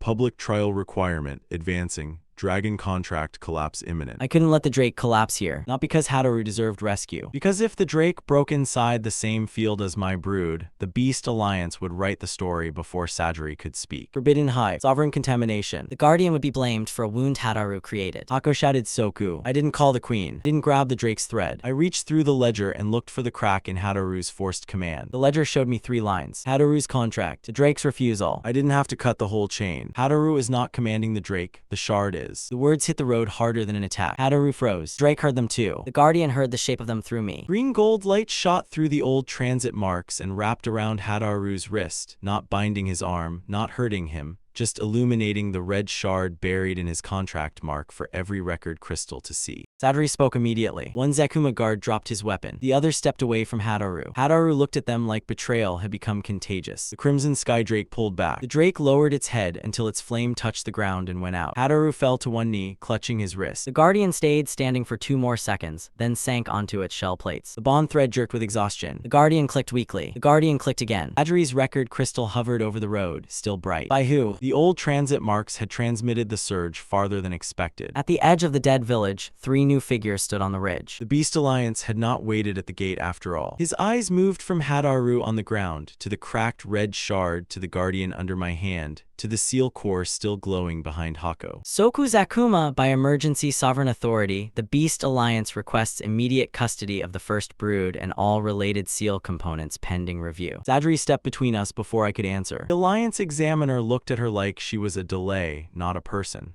Academy jurisdiction doesn't supersede juvenile sovereign risk. Sajiri's crystal floated higher. It does when your review unit just witnessed and recorded a force command artifact destabilizing an unrelated S-rank contract while the first brood protected the root core, the unstable beast, and civilians. The Alliance examiner raised the custody seal. Behind him, the hunter's voice returned, barely audible through the road marks. Now the real trial begins. The guardian lifted its head, exhausted but alert. The crimson sky drake stayed lowered, flame gone, no longer roaring, no longer pretending the shard was command. Hataru stared at the Alliance seal with dawning horror, because even he understood what he had done. He had not proven the drake superior. He had given the Beast Alliance the scene they wanted. A dangerous route. But Sajiri had the record. Guardian had the proof. And I'd one answer left that didn't require the queen. I stood behind Sajiri and looked at the Alliance examiner. You want review, I said, then make it public. Not here, I said, not on a dead road with half a record and your seal already in your hand. At the Academy, before every crystal that watched the drake kneel, the guardian hatch, and your hunter mark fail. If my hive is a disaster, prove it where everyone can see. If it is not, then you recognize what you tried to erase. Since he appeared, the Alliance examiner looked past me. Not at the queen, not at the mantis. The guardian, still sitting with cracked shell plates beside the stolen drake it had protected. We will convene a sovereign trial before sunset, he said. Sajiri's crystal caught every word. The hunter's voice faded from the road. Hataru remained on one knee, staring at the cracked shard in his wrist. The crimson sky drake didn't look at him. And the guardian, barely 1 day old, had just carried the seal core, protected the drake, exposed the forced command, and forced the Beast Alliance Alliance to choose public proof over quiet seizure. Because public proof was what the final ledger condition required. And the Beast Alliance had just agreed to give us the stage. Beast Alliance didn't escort us back to the academy. Not with anything crude enough for Sajiri to label as intimidation in one sentence. 2 white-cloaked examiners walked ahead of us with custody seals visible at their waists. 2 walked behind Hadaru and the Crimson Sky Drake. 3 more stayed near Hako, watching the rift chamber core like it might leap from the containment frame and run. The forward examiner walked beside Sajiri, speaking in the flat tone of someone who had practiced sounding reasonable while taking things away. Emergency sovereign authority exists for this category of risk. Sajiri didn't slow, and recorded academy protection exists for this category of abuse. You are protecting a juvenile sovereign brood before full classification. I'm protecting recorded evidence until full classification. The difference may not matter. Because Sajiri had forced him to speak like every word could become a blade later. Guardian walked between my feet and Hako's containment frame, its shell fractures faint under the green-gold seams. Hako had wrapped a diagnostic band around its upper plate. The little thing hated the band. It kept clicking at it like the object had insulted its ancestors. The Guardian clicked. Exactly, no respect for your color palette. The Alliance examiners didn't react. The Guardian clicked again. Because the road behind us had shown me too many records of broods that were only described by risk, failure, and termination. The Guardian, being annoyed by a diagnostic band, felt more alive than every official phrase the Alliance had used so far. When the academy gate came into view, the crowd behind it was already too large. Students filled the upper walkways. Teachers stood along the inner road. Noble representatives gathered in controlled clusters. House messengers held recording crystals even though Sajiri had ordered private recording restricted. Behind the central gate seal, the main Beast Alliance delegation waited in a straight white line. Lord Zakuma stood behind them, not ashamed enough to stay hidden, just pale enough to show that Hadaru's failure on the road had reached him before we did. Hadaru walked several steps behind me, 1 Alliance guard on either side. His wrist was wrapped in a sealing cloth. The red shard was gone, preserved in Sajiri's evidence case. The Crimson Sky Drake followed him without flame. Just following because the contract had not broken completely. The crowd saw the Drake first, then they saw Hadaru's wrapped wrist, then they saw the Guardian limping beside the rift core. That was how public judgment worked. It never stopped moving. It only looked for the newest shape to wear. Sajiri raised one hand, and the academy gate opened. The main Alliance examiner stepped forward. He was older than the forward unit, with silver hair tied behind his head and a beast-scale seal hanging from his collar. "Examiner Sajiri Mugi," he said. "You have returned with a juvenile sovereign brood, an unregistered rift chamber core, and an unstable S-rank Drake under forced command investigation." Sajiri looked at him. Sajiri continued before the Alliance examiner could use the silence. "You will also note the juvenile sovereign brood protected the rift core, stabilized the Drake's aura, exposed the forced command artifact, and prevented harm to a bystander from House Zakuma's escort. Submit the record after trial terms are set." Not when custody would separate the brood from the only confirmed voluntary command chain before the trial begins. The words landed sharply enough that even the students on the upper walkway felt them. Confirmed voluntary command chain. Better than juvenile sovereign carrier. The Alliance examiner understood that too. "Soku Zakuma," he said, "do you submit the first brood and seal frame for temporary neutral custody?" Hako inhaled like he expected the answer and hated hearing it anyway. The examiner's expression didn't change. Refusal may be considered evidence of possessive instability. Then what is it? The Guardian had stopped clicking at the diagnostic band. "It is the only bond in your records that has not made it worse." Sound, the kind that spread because people understood the insult before they understood the law. Sajiri spoke over the reaction. "The Academy proposes a public sovereign trial before sunset under joint observation. Conditions must test protection, stop command, voluntary return, and sovereign pressure stability." Sakiho's voice cut in from the side gate. "Public trial also protects the Beast Alliance." Sakiho entered through the faction corridor with Rizomi at her side, both in formal Yanahoshi colors. She carried no weapon, no beast, and no visible fear. That made her more dangerous than half the guards. The Alliance examiner regarded her coldly. "House Yanahoshi has no authority over sovereign classification." "No," Sakiho said, "but we have submitted supporting evidence showing pre-ascension purge protocols were applied before proof of failure in prior cases. If the Alliance takes custody privately now, every noble house watching this gate will wonder whether custody is review or erasure." Not because Sakiho was wrong. Sajiri's crystal chimed. Rizomi had filed the statement already. "That is her natural habitat," I said. Sakiho's eyes moved toward me just long enough to show she heard. Then she looked at the Guardian. Now she measured what the world would have to make room for. The Alliance examiner lowered his voice. If House Yanahoshi attaches itself to a failed sovereign root, your family will carry the stain. Sakiho didn't blink. If the alliance erases a successful one, you will carry the proof. Sajiri's record crystal spun once. The trial terms took 20 minutes to write and another 10 to argue. The alliance wanted separation. Sajiri refused. The alliance wanted suppression pillars active from the first second. The alliance wanted the guardian placed in the center of the arena without the mantis. The examiner's eyes narrowed. The trial concerns the first brood. The mantis is part of the bond chain. It may influence the brood. Hako rubbed his forehead. Sajiri turned my answer into something usable. The mantis will remain outside the primary ring as bonded root context. It will not interfere unless a safety breach occurs. The alliance wanted the Crimson Sky Drake removed from the trial. Sajiri refused that too. Hadaru flinched. Lord Zakuma stepped forward. My son's beast has no connection to this review. It carried the old family weight. He was trying to separate Hadaru's mistake from the record before it became permanent, trying to save the family asset before the asset became evidence. Sajiri answered instead of me. Lord Zakuma's jaw tightened. My son was under root pressure. Hadaru's head snapped up. Not Hadaru made a mistake. Not Hadaru harmed the Drake. Not Hadaru broke an exclusion order. Root pressure. The Queen's fault. Guardian's fault. Anything except the family choosing force when status started slipping. The Crimson Sky Drake turned its head toward Lord Zakuma. House Yanahoshi withdraws support from any statement that attributes Hadaru Zakuma's force command artifact to external root pressure, she said. He used her name like he still believed the old arrangement existed. Your house submitted no disclosure of that artifact before today. We will not be buried under your omission. Hadaru stared at the ground. The way he smiled while my contract broke. While the trial terms were being carved into record, Sasuke disappeared into the side office with 2 Wanrei clerks and returned carrying Mabuki's buyer ledger in both hands like it smelled bad enough to need distance. It does smell bad, she said before anyone asked. Old ink, panic sweat, and appraiser fraud. Mabuki arrived behind her under guard. His collar was crooked. His face shone with fear that comes when a person realizes the money wasn't worth the receipt. Sajiri's crystal turned toward him. Mabuki Dikami, she said. You accessed the cocoon file after Soku Zakuma's SSS classification and sold a post-awakening copy marked with brood formation possibility.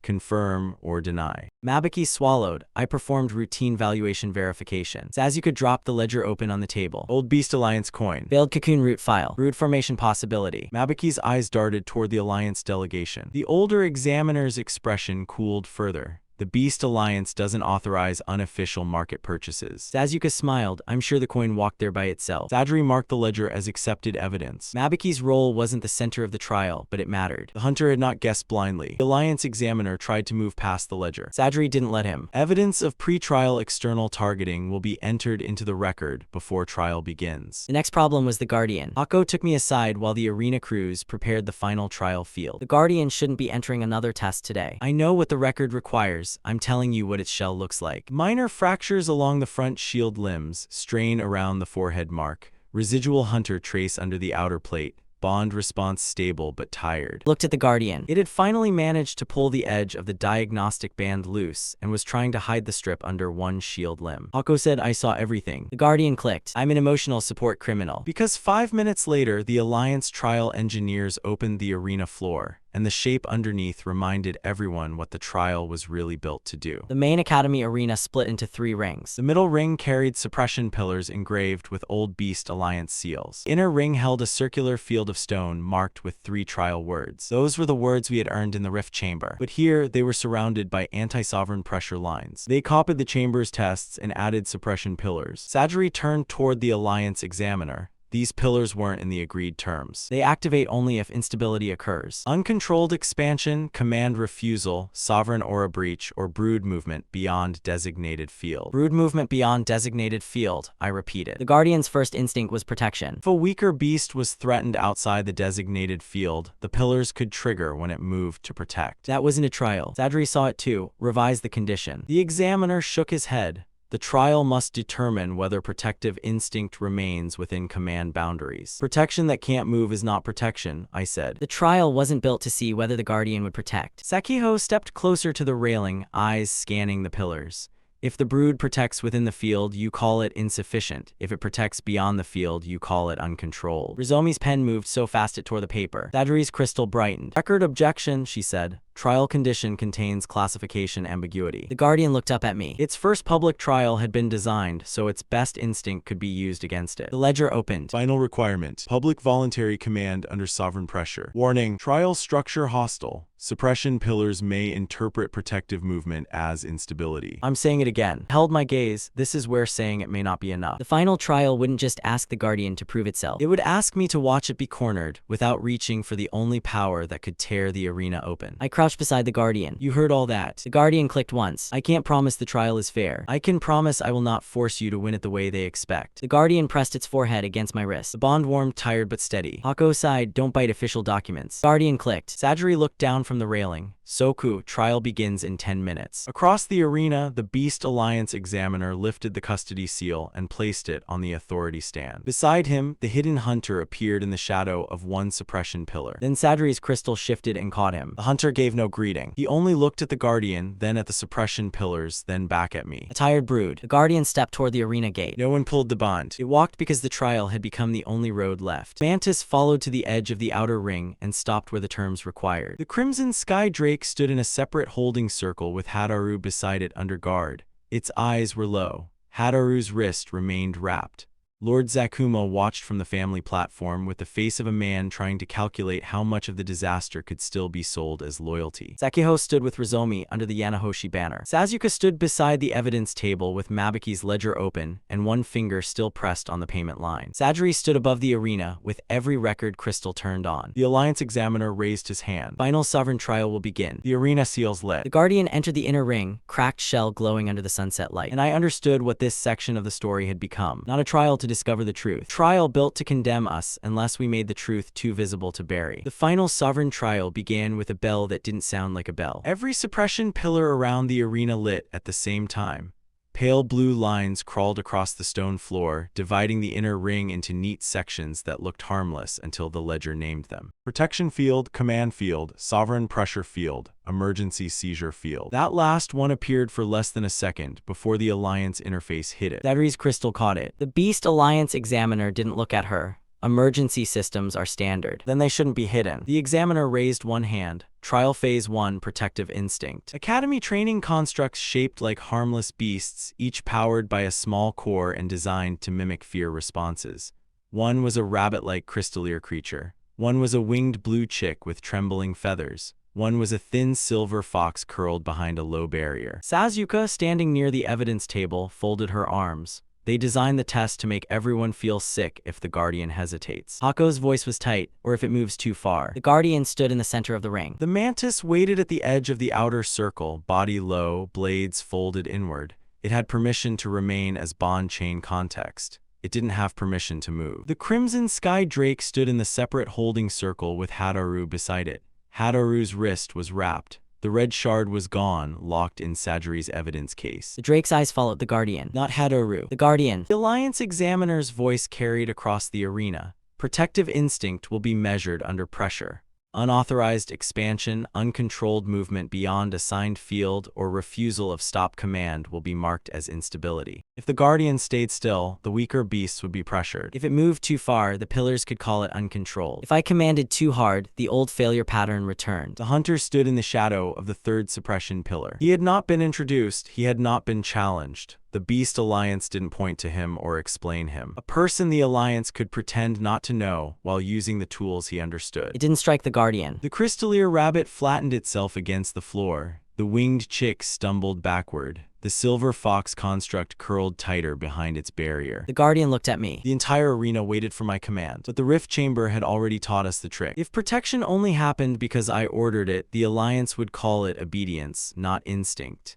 If protection happened without restraint, they would call it uncontrolled. So I did the one thing the old masters had never trusted enough to do. The Guardian turned back to the pressure wave. The Alliance examiner's eyes sharpened. Guardian stopped before crossing the first marked line. Then it lowered its shield limbs into the floor. Green-gold light spread through the stone, not outward in a swarm, not upward in an aura, but flat and low, like a wall growing under the surface. The Guardian shifted its weight. The shield line split into 3 thin arcs, each one curving toward a different training beast without the Guardian leaving its assigned zone. The Guardian had protected beyond itself without moving beyond the line. The ledger opened. Protective instinct VRIFIED, expansion instinct dormant, field boundary respected. command input none. Zadri's crystal copied every word. The Alliance examiner's expression didn't change, but his fingers tightened around the trial slate. Azuka whispered loudly enough for the nearest record crystal to hear. That little rock just found the loophole. The Guardian clicked once. The Alliance increased the force.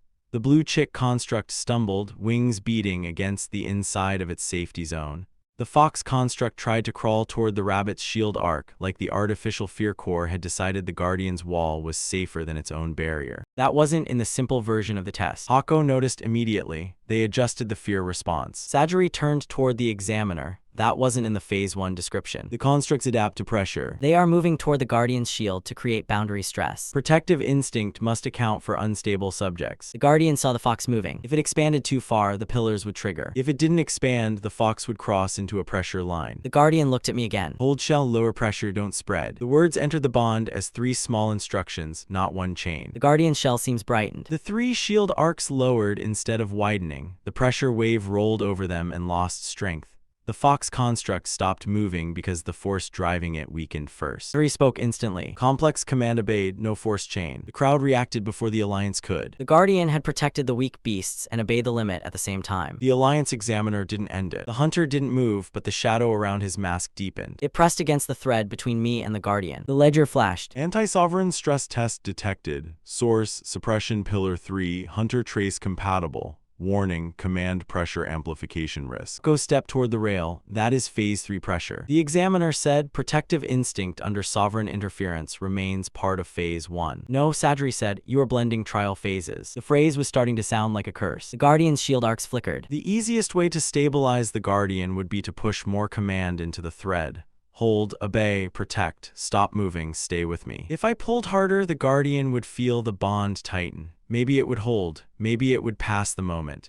Maybe the Alliance would call that success the way the old records had called domination success. Then later, when the thread scarred, they would blame the brood. The bond thinned. Guardian's head turned sharply toward me. The crowd couldn't see what I'd done. Hako could. Zadri's crystal flared. The hunter lifted his head slightly. The Guardian was still under pressure, and I'd just made my side of the chain lighter. The Guardian trembled once. Then it moved its shield limbs closer to its own body and let the floor arcs hold on residual light. The arcs didn't vanish. They settled into the stone like planted roots. The Guardian was no longer forcing the shield from command. It left protection behind as a chosen structure. The ledger opened. Command pressure REDUCED, protective field maintained. Voluntary stability increasing. The hunter's mask turned toward me. Since he entered the academy, I felt something from him that wasn't certainty. The Alliance examiner lowered his hand. The Guardian stood in the center of the ring, shell dimmer than before, but upright. Zadri spoke before anyone else could. That silence told the crowd more than his agreement would have. Hadaru was laughing. Stood beside the crimson sky drake with his wrapped wrist pressed against his chest and his eyes fixed on the Guardian. That is the test, he said. A wall, a trick with lines, you call that proof. Lord Zakuma's face tightened from the family platform. Hadaru, he said enough that only the closest crystals caught it. Hadaru didn't stop. That thing hides behind rules and everyone calls it control. My drake flares once and you all call it unstable. The crimson sky drake's head lifted at the word my. A faint red line moved under Hadaru's bandage. Hako saw it. The force command damage is resonating with the pillars. The hunter didn't move. The trial field was doing what he wanted. Depression pillar 3 still held the shape of anti-sovereign pressure. The residual scar on Hadaru's contract recognized force. The crimson sky drake recognized pressure. The Guardian recognized a threatened beast. Zadri turned toward the Alliance examiner. Remove the drake from the holding circle. It is becoming an active hazard. The crimson sky drake's flame rose along its throat. Hadaru whispered something to it. The ledger could read the shape. DAMAGED command attempt detected. Red shard residue responding. Dragon contract instability rising. The drake didn't want to move. Hadaru's eyes burned with the need for one final proof. Stand above it, he said. The drake's flame bent toward the Guardian. The 3 training beasts panicked. Their safety zones flickered under the heat shift. The fox construct bolted toward the Guardian's residual shield. The blue chick fell sideways. The rabbit pressed itself flat. The Alliance examiner lifted his hand. If the Guardian moved now, the pillars would classify the movement. If it stayed still, the training beasts would be caught in the drake's unstable spillover. If I pulled command, the hunter's pressure would amplify it. The Guardian looked at me. The Guardian lowered itself. The fox hit the arc and bounced safely back into its zone. The chick's safety bubble stabilized. The rabbit vanished under a green-gold half-shell. The drake's flame washed across the barrier. The Guardian held. The Guardian stayed inside the field line. The Alliance examiner's hand paused. Zadri's crystal flared. Protective movement remained within boundary. Then the hunter finally moved, from the shadow of the pillar into the open. The mask faced Hadaru. "You are not commanding that dragon," he said. "You are begging it not to leave." Hadaru turned toward him, face twisted. "I know every root that collapses under fear looks the same from inside the circle." Hadaru jerked his wrapped wrist forward. Drake recoiled. This wasn't the shard activating. It was the wound answering the wrong pressure. The Crimson Sky Drake's flame surged toward the Guardian, then broke apart midair, splitting into uncontrolled streams. One stream struck the outer suppression line. Another hit the empty space near the Mantis.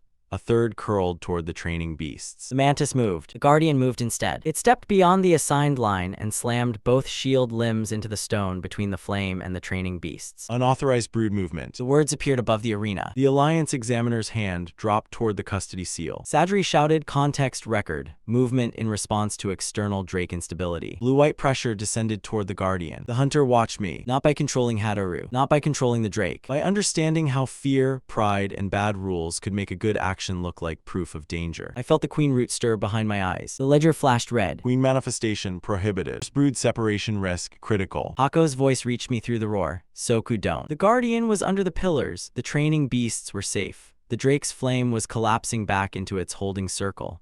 Hadaru was staring at what he had done, like the world had finally shown him his reflection. The Guardian looked at me through the descending pressure. The bond thread pulled tight to prove the Alliance wrong by force. The Guardian locked its limbs. The Guardian clicked once. The hunter's anti-sovereign trace struck the bond thread directly. The crowd was shouting. Sajiri was arguing. Hako's crystals were screaming warnings. The Drake was panting in the holding circle.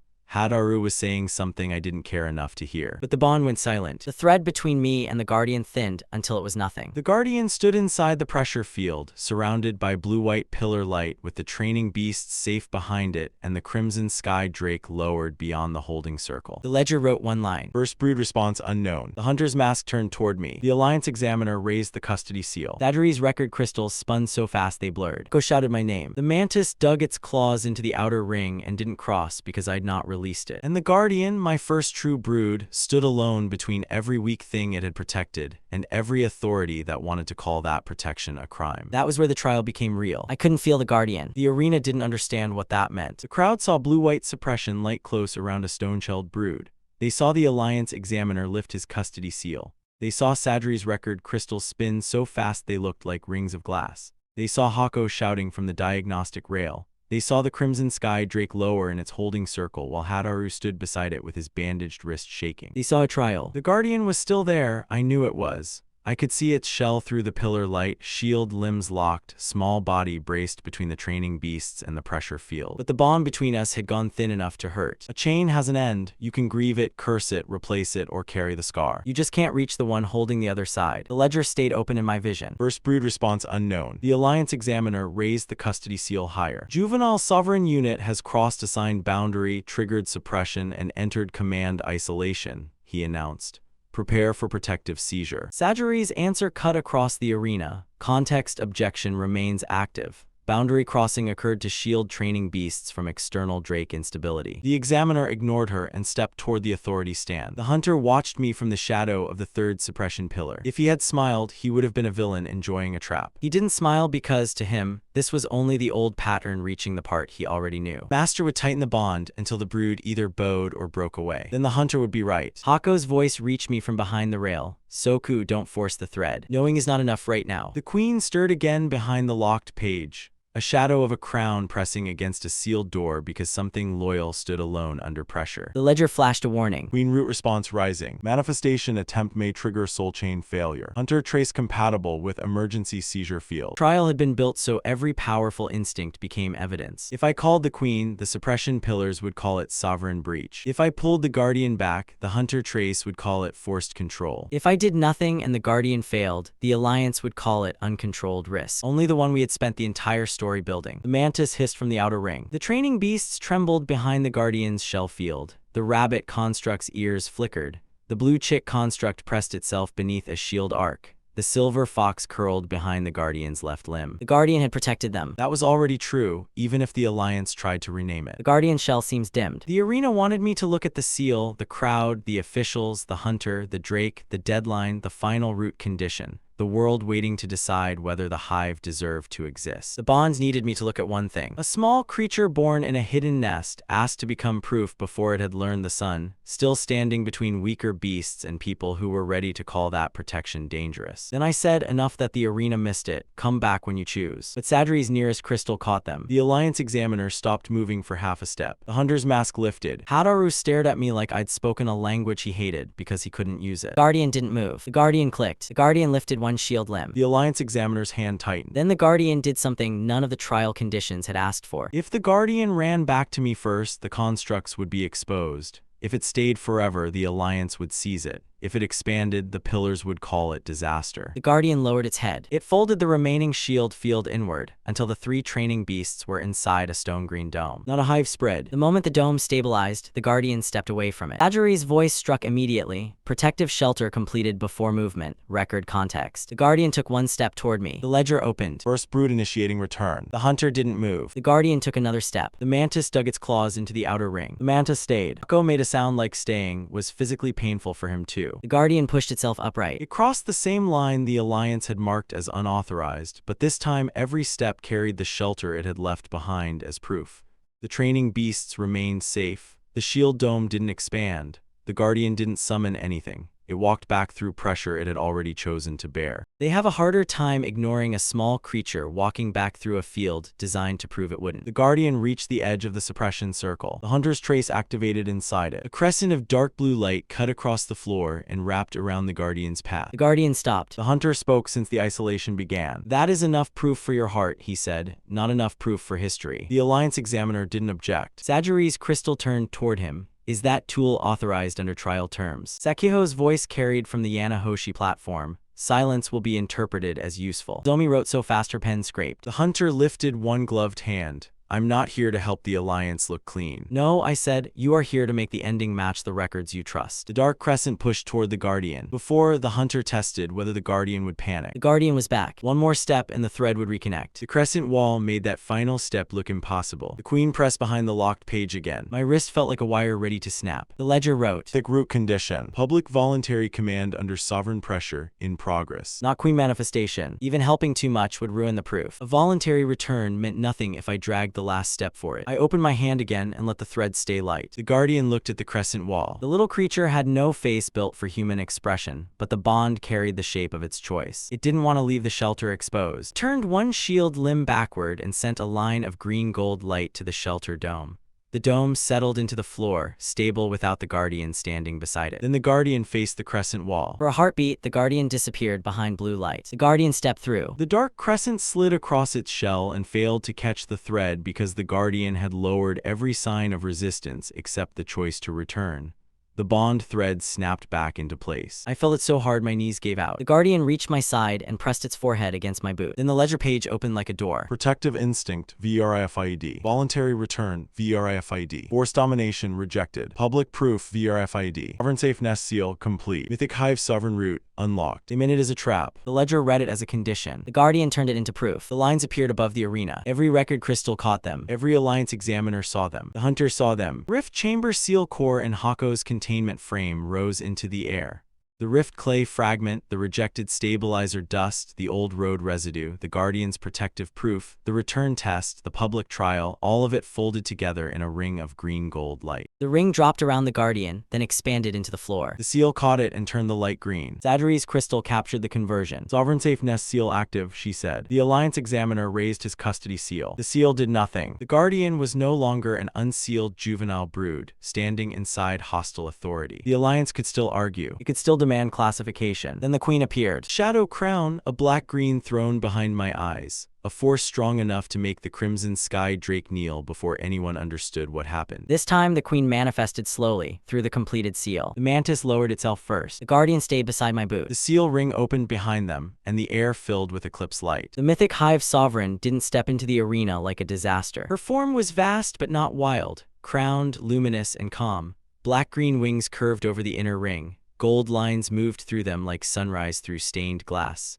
Behind her, a halo of violet and green light turned once, then settled. The pressure in the arena didn't rise. The crimson sky drake lifted its head, not in terror but recognition. The ledger wrote the final evolution line. SSS Eclipse Hive Queen root ascended. Mythic Hive Sovereign Manifestation, stable. The Alliance Examiner stepped back. The hunter didn't. He stared up at the queen like someone looking at a door that shouldn't exist. Hako let out a breath that sounded like it had been trapped since the rift chamber. That was why the arena didn't break. The queen wasn't proving she could dominate. Every suppression pillar opened at once, blue-white light rising toward the queen's wings. The Alliance Examiner shouted for the field to stop. Sajri shouted for the record to hold. Students screamed. Noble guards moved. The mantis stepped forward but still didn't cross the line. The queen lowered one wing. The blue-white field struck it and spread across the surface like rain across glass. The converted light flowed down into the arena floor and around the training beasts, the guardian, the mantis, Hako, Sasuke, Sajiri, the Alliance observers, and even the holding circle where Hadaru stood beside the crimson sky drake. The Alliance had built a field to catch a disaster. The queen turned it into shelter. Mythic Hive Sovereign Field Effect, protective conversion. The hunter's seal broke in his hand. Dark blue light fell between his fingers and vanished before it touched the ground. The guardian clicked once. In the silence, it might as well have been a verdict. The hunter lowered his hand. You converted a seizure field into shelter, he said. I looked at the queen above us, then at the guardian beside me. Because the hunter's mistake had never been that he feared power. The mistake was that he believed every bond would become ownership under pressure. The guardian had chosen. The queen had protected. Hadaru made a sound from the holding circle. The crimson sky drake was moving. It stepped out of the holding circle only after the queen's protective field stabilized the arena enough for the barrier to lower. Hadaru reached for the contract, but his bandaged wrist flashed once and failed to pull. The drake didn't look at him. Part 1 echoed so loudly through the silence that I could hear the hall again. My father ordering me to be grateful. Hadaru smiling. The drake accepting a new contract like my poverty had made me unworthy of loyalty. Back then, it lowered its head to Hadaru. Then in the arena, it had knelt under the queen's pressure. The guardian didn't block it. The crimson sky drake reached the edge of the seal ring and lowered its head. Not to Hadaru. Not because the queen crushed it. To the completed sovereign bond before it. Hadaru took one step forward. No. The drake stayed lowered. Lord Zakuma stood on the family platform, face empty. This was the final version of the humiliation part 1 had started. Not because I took the drake back. The Alliance Examiner looked from the drake to me. Do you claim contract challenge? For a moment, the arena waited for revenge. Make the family watch me leave with the beast they chose over me. Then I looked at the creature I once thought I'd lost everything for. The guardian leaned against my leg. No, I said. Hadaru's face went blank. The Alliance Examiner frowned. You refuse claim over your former S-rank beast. I refuse to build my root on something that chose status when I'd nothing. Words crossed the arena cleanly. The drake lowered its head further. I rested one hand on the guardian's shell. The cocoon chose me when I'd no beast, no money, no proof, and no family behind me. The guardian came back when every rule told it not to. The queen protected the field when everyone expected a disaster. I looked at Hadaru, and I'd just taken myself out of his. The crimson sky drake remained kneeling. Former S-rank contract subject. Voluntary submission to sovereign field recorded. Contract claim declined by SOKUZAKUMA. That line did more damage to Hadaru's status than any attack could have. The stolen drake had knelt. The guardian pressed closer to my hand. The queen's protective field settled over the arena, calm and complete. Sajri turned to the Alliance Examiner. You have your public proof. The hunter stepped out from the pillar's shadow. For a moment, every guard in the arena tensed. Moved toward the broken edge of his own failed seal and looked down at it. His mask lifted toward the queen. Sajiri's crystal turned toward him. State that again for the record. The hunter was silent long enough that I thought he would vanish. Then he said this route didn't follow the prior failure pattern. They were evidence from the person who wanted most to prove me wrong. The Beast Alliance Examiner heard it. So did Hadaru, still standing behind the beast that no longer looked at him first. The guardian clicked. The guardian clicked twice. Hako smiled. Queen's field flickered once. The guardian turned. The mantis moved. Hako was already running. The mythic hive sovereign's manifestation was stable, but my body wasn't. That was the final cost trying to collect itself. Queen didn't vanish in panic. She lowered her wings slowly, folding the protective field into the completed seal, leaving the arena shielded but no longer pressing through my soul chain. The ledger wrote, Mythic manifestation withdrawing, sovereign safe seal active. Host soul chain strain, severe but stable. Because the part of me that kept standing through impossible things finally received permission to stop. The guardian pressed against me. The mantis lowered behind it. Above us, the mythic hive sovereign's silhouette faded into the seal ring like a crown sinking beneath still water. Mythic hive sovereign, trolled protective manifestation, VERIFIED. That was the end of the trial. But the end of the question the entire arena had been built to ask. The hive wasn't a disaster. The queen had become sovereign. For seconds after the queen vanished into the seal, nobody named framed what had happened. The arena had seen the mythic hive sovereign manifest. The arena had seen the seizure field turn into shelter. The arena had seen the guardian return by choice, the crimson sky drake kneel without pressure, and the hunter admit that this route had not followed the old failure pattern. They don't like a miracle until someone tells them which shelf it belongs on. Mythic Hive Sovereign. Controlled Protective Manifestation VERIFIED. Below it, the classification field stayed blank. The Beast Alliance examiner looked at that blank space like it might save him. I stayed on one knee because standing would have been a waste of strength. The guardian pressed against my side. The mantis crouched behind us, low and silent, its blades folded inward.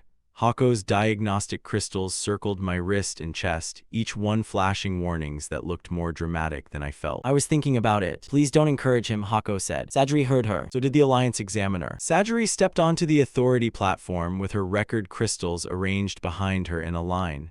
Each one held a different piece of proof. One crystal showed the guardian forming a shelter before returning. One showed the sovereign safe nest seal completing. One showed the crimson sky drake lowering its head. One showed the hunter speaking. Sajiri raised her hand. The arena quieted again. First, Stoneshell Eclipse Guardian entered command thread isolation under suppression pressure and returned to Soku Zakuma by voluntary bond. The first crystal replayed the guardian walking through the pillar field. Second, sovereign safe nest seal completed without domination command. The second crystal showed the green gold ring forming under the guardian. Third, Mythic Hive Sovereign manifested through the completed seal and converted an emergency seizure field into a protective barrier. Fourth, no civilian construct was damaged. No Alliance observer was marked. No uncontrolled expansion. No harm to test subjects. No hostile spread. Protective conversion VERIFIED. The Beast Alliance examiner's face didn't change. Sajiri turned toward him. The examiner's eyes moved to the board, then to the guardian, then to me. The Beast Alliance requires time to review the full record. Sajiri didn't blink. You had time to activate a seizure field. More like the crowd realizing the clean white cloak could be stained. That is not a classification. Looked at her with open irritation now.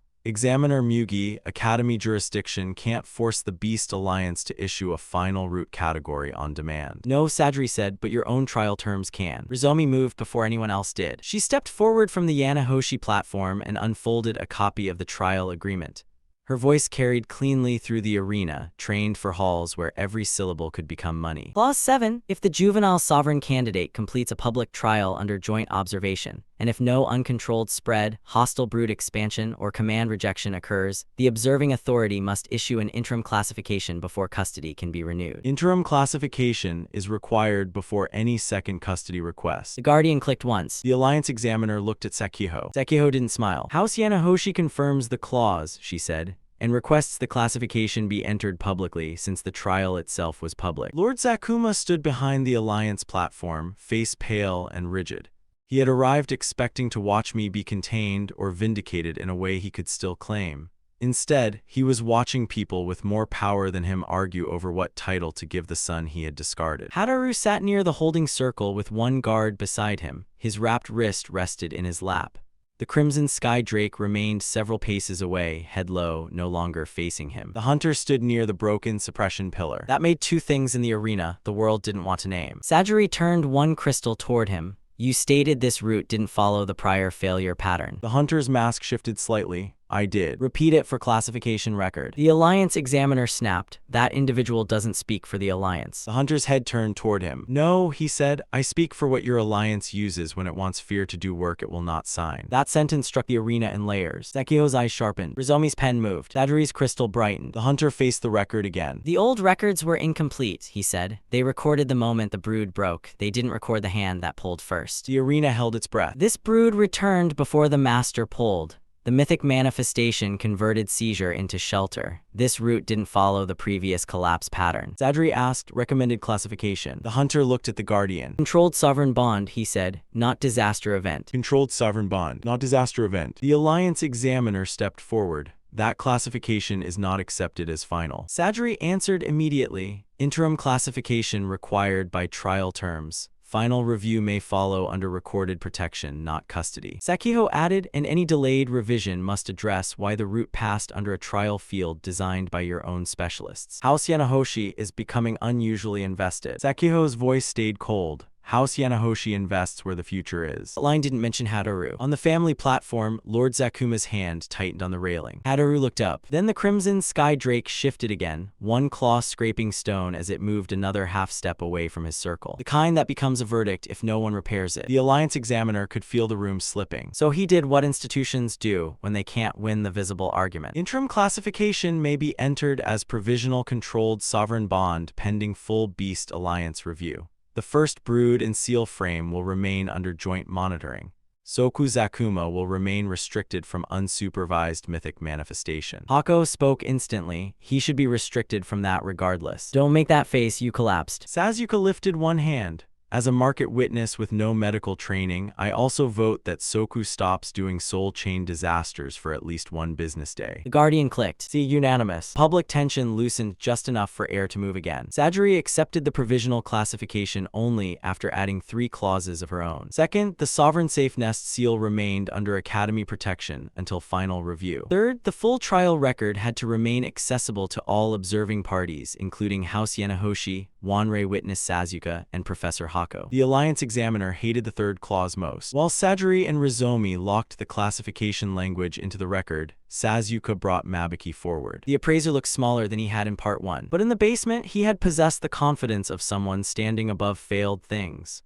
Now he stood before the arena beside the evidence table, and every failed thing he had mispriced had grown teeth. Sajiri turned one crystal toward him. Mabiki Dakami, your buyer ledger has been accepted as evidence. You sold a post-awakening copy of the cracked moonless cocoon root file marked with brood formation possibility. Your buyer paid with old Beast Alliance tender. The sale enabled external targeting of the first brood before public review. Mabiki's mouth opened. Sasuke placed the original sale stamp beside the ledger. That is my stamp, she said. I sold the cocoon as failed stock under Wanrei authority. I didn't sell the post-awakening copy. I didn't mark brood formation possibility. I didn't take antique purge money from a masked buyer. She looked at Mabiki. The arena didn't care about appraiser fraud the way it cared about mythic queens. Wanrei representatives in the lower stands began whispering like a shelf had fallen on their heads. Noble house aides copied the ledger lines. Sajiri's crystal preserved every angle. Mabiki finally found his voice. I couldn't have known what the buyer intended. You wrote brood formation possibility on the file. I wrote evaluation note. Mabiki looked toward the Alliance platform again. Sajiri marked his appraiser authority suspended pending full review. Wanrei's representative didn't object. Sasuke watched the seal stamp strike his record and didn't smile until it was done. Then she leaned toward the Guardian. The Guardian clicked. Yes, we're counting that as loot. Hako muttered, we are not. The Guardian clicked again. A small part of the arena laughed. Since the trial began, the crowd made a sound that wasn't fear, shock, or argument. The Guardian looked confused by it. Hunter began to move. Every guard near the Alliance platform tensed. He stepped toward the broken suppression pillar and picked up the ruined piece of his crescent seal. It had gone dull, no longer dark blue, no longer sharp. Sajiri's crystal followed him. You are not leaving without testimony. You gave a classification opinion. I want origin. The hunter turned his mask toward her. Who sent you? Sajiri asked. The Alliance examiner said, this is outside the trial scope. Sajiri didn't look at him. A masked sovereign hunter marked a protected brood before public review, interfered with rift chamber traces, appeared inside a public trial field, and carried an anti-sovereign seal compatible with your suppression pillars. It is inside the scope. The hunter answered before the examiner could object again. The Alliance keeps old orders alive because it is easier than admitting when an order was born from guilt. Hunters like me inherit the work. Sometimes the Alliance uses us. Sometimes we use their fear. Most times, the difference doesn't matter. Sajiri's expression sharpened. It matters now. Soku had not broken the hunter with power. The Guardian had broken his certainty with return. The hunter looked at me. The village I came from wasn't erased from a record. It was erased from a map after a sovereign brood went independent. The Alliance wrote disaster. Survivors wrote hunger. Hunters wrote prevention. His mask turned toward the Guardian. Today, your brood did what the records said it wouldn't. Sajiri ordered his seal taken into evidence. The hunter let the guards take it. He didn't remove his mask. He didn't give his name. Maybe names were harder for people built out of old orders. The Alliance examiner finally entered the interim classification. Soku Zakuma, Provisional Sovereign Class Beastmaster. Wrote, Mythic Hive Sovereign. First Brood. Stoneshell Eclipse Guardian. Titus. Controlled Sovereign Bond under recorded monitoring. Custody. DNID pending full review. Some nobles immediately began sending messages. Teachers looked at one another like their curriculum had just become obsolete. Students who had watched me walk into Part 1 with no beast and no money now stared at the board like the academy had rewritten its own laws around a failed cocoon. Sekiho stepped down from the Yanahoshi platform and approached the edge of the inner ring. Sajiri allowed it with one glance because every crystal in the arena was still watching. Sekiho stopped outside the seal line. House Yanahoshi will recognize the provisional classification, she said. Then her eyes moved to Hadoru. Sekiho's voice softened by nothing. I backed the wrong brother. The line traveled through the arena like a blade wrapped in silk. Lord Zekuma heard it. Hadoru heard it. The Crimson Sky Drake heard only the shift in tone, but even that seemed enough to make it lower its eyes. Sekiho looked back at me. I will send the non-combat route findings request under the agreement we made. She turned and walked away before I could answer. Hadoru looked at the public board as if one line might still belong to him. It didn't. His name was nowhere in the classification. Sasuke appeared at my other side, carrying the evidence ledger under one arm and looking far too pleased with herself. If rich girls can get root findings, market witnesses should get hazard pay. You want money? I want money, protection, a title that sounds official, and the right to tell people I once sold a mythic root for basement pricing. Hako said that last one may cause panic. That is why I want the title. Sajiri, who had somehow heard all of this while verbally cornering an alliance clerk, said, protected witness status is already entered. Sasuke opened her mouth. Sajiri continued, provisional failed route appraiser status is also entered. Wanrei's failed stock process is now under review. For once, Sasuke had no immediate joke. Then she looked at the Guardian. The Guardian clicked. Yes, she said, we are both moving up. Just relief trying to sneak in before consequences could find it. Because Lord Zakuma stepped down from the family platform. The arena had begun to settle into post-trial chaos. That was when he moved. Smart. He always knew how to speak when people were tired enough to accept a simple story. He walked toward the inner ring with his hands visible, face arranged into something that could pass for grave concern if you had not heard him order me to be grateful for surviving exile. Guardian stiffened. The mantis opened one blade. The Crimson Sky Drake lifted its head. Hadoru looked at our father like he had just realized the next wound wasn't meant for me. Lord Zakuma stopped outside the seal line, where Sekiho had stood. My son, he said, louder this time for the arena to hear, the family is relieved that your route has been recognized safely. A bridge built after the river had already been crossed without him. The public board still showed my new classification. Soku Zekiwame, Provisional Sovereign Class Beastmaster. He wanted the surname to do what he had not. Sajiri's record crystal turned. Lord Zakuma continued, voice rich with controlled emotion. House Zakuma will cooperate with the Academy and Alliance to support your recovery and guide this new responsibility. The Guardian clicked once low and hard. I placed one hand on its shell and stood slowly. Hako made a warning sound. The arena quieted again because people enjoy nothing more than a second trial when the first one has not finished cooling. Behind him, Hadoru sat with his wrapped wrist and the drake that no longer faced him. Before him stood the beast root he had thrown away. Part 1 had begun with him telling me to be grateful the family still let me walk away alive. Part 2 had brought him here after the queen, after the brood, after the hunter, after the alliance, after every proof had made me too valuable to abandon. Now he wanted to say son where the arena could hear it. Let the word guide hang in the air long enough for everyone to smell what it really was. The arena heard it anyway. Lord Zakuma's expression tightened. What? No, I repeated, you don't get to guide what you tried to discard. The Guardian pressed against my leg. Everyone in the arena understood the next section of the story had opened. That one word did what the mythic hive sovereign had not. The arena saw it too because Sajiri's crystals were still recording, and every noble platform had learned by now that looking away from me meant missing the moment the story changed shape. Lord Zakuma stood outside the inner seal line with one hand half raised, like he still expected someone to give him permission to enter. The public board above him still showed my new classification. Soku Zekiwame, Provisional Sovereign Class Beastmaster. Rote, Mythic Hive Sovereign. Status, Controlled Sovereign Bond under recorded monitoring. Soku, he said, quieter now, this is not the place to reject your family. Because the last time he decided what place was appropriate, it had been a family hall full of elders watching my S-rank beast get ripped out of my future and handed to Hataru like a promotion gift. But the arena was the wrong place for consequences. The Guardian pressed against my leg. Its shell was still cracked.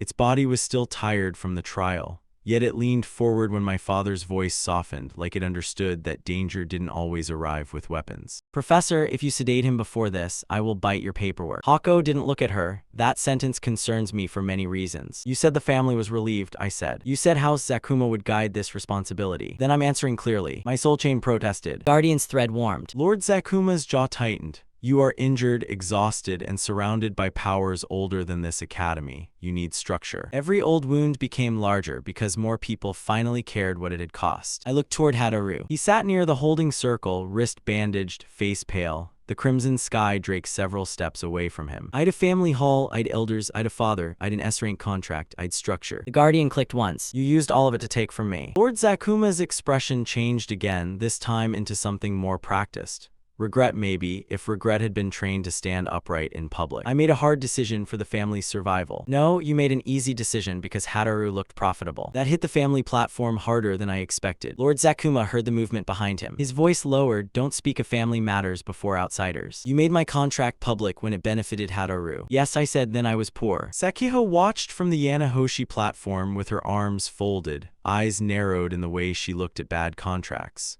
Rizomi wrote nothing. There was nothing legal to write yet. Now the arena was watching the correction. Lord Zakuma stepped closer to the seal line. The mantis opened one blade. My son, he said again, and this time the phrase was too smooth.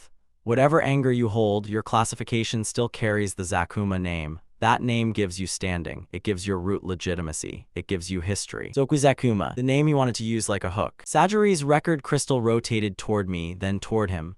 She said nothing, but the question was there. Did I want the record to carry family authority? Lord Zakuma saw the opening and pressed. The alliance will look more favorably on a sovereign-class route supported by an established house than a wounded student standing alone with market witnesses and academy politics. Azuka lifted one hand. Market witness objects to tone. Sajiri said, objection noted. I didn't mean officially. This time Lord Zakuma noticed. He had not expected people to enjoy watching him fail. Sekiho stepped forward before I answered. House Yanahoshi doesn't require House Zakuma sponsorship to recognize the provisional classification. Sekiho, you are young. You are making a public statement under emotional pressure. My emotional pressure is well managed. Zomi whispered, confirmed. Sekiho continued. House Zakuma didn't sponsor the Cocoon Purchase, the Academy Proof Chain, the Rift Expedition, the Guardian Trial, the Sovereign Safe Nest Seal, or the Mythic Manifestation.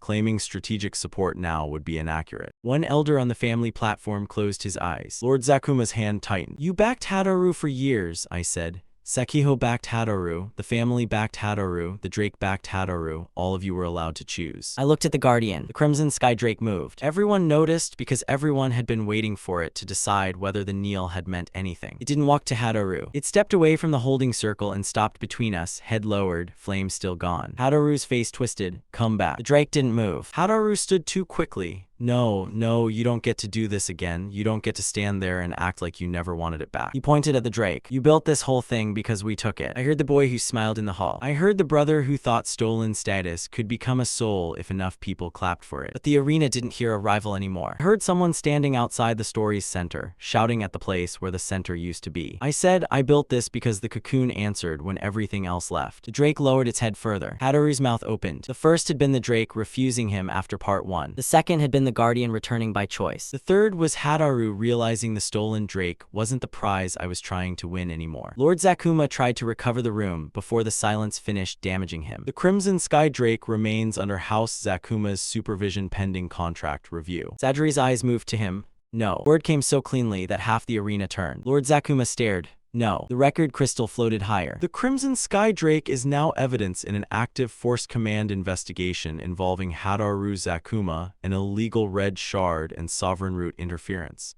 House Zakuma supervision is suspended pending Academy and Alliance review. Hataru's face went blank. Lord Zakuma said, you can't confiscate an S-rank family asset. Sajiri's expression stayed flat. I'm not confiscating an asset. I'm protecting a harmed contract subject. It named the Drake as something other than property. Crimson Sky Drake lifted its eyes toward Sajiri. The Beast Alliance examiner looked like he wanted to object, then realized the record of the red shard made doing so inconvenient. Hako, to his credit, didn't say anything. That is the cleanest sentence anyone has said today. Sajiri ignored her, which was becoming their friendship language. One of them, the oldest, finally spoke from above. The old man's voice was thin but carried by the arena crystals. Did you authorize the red shard? Do you know Hataru carried it? Did you report instability in the Crimson Sky Drake contract after the first kneeling event? Because reporting it would have lowered the family's asset value before he found a new way to use it. The old elder closed his eyes. You concealed risk. Lord Zakuma's face went white. Hataru looked at the elder, then at our father. For one strange second, I saw the younger brother under the stolen title. The boy who had always been told he was the investment,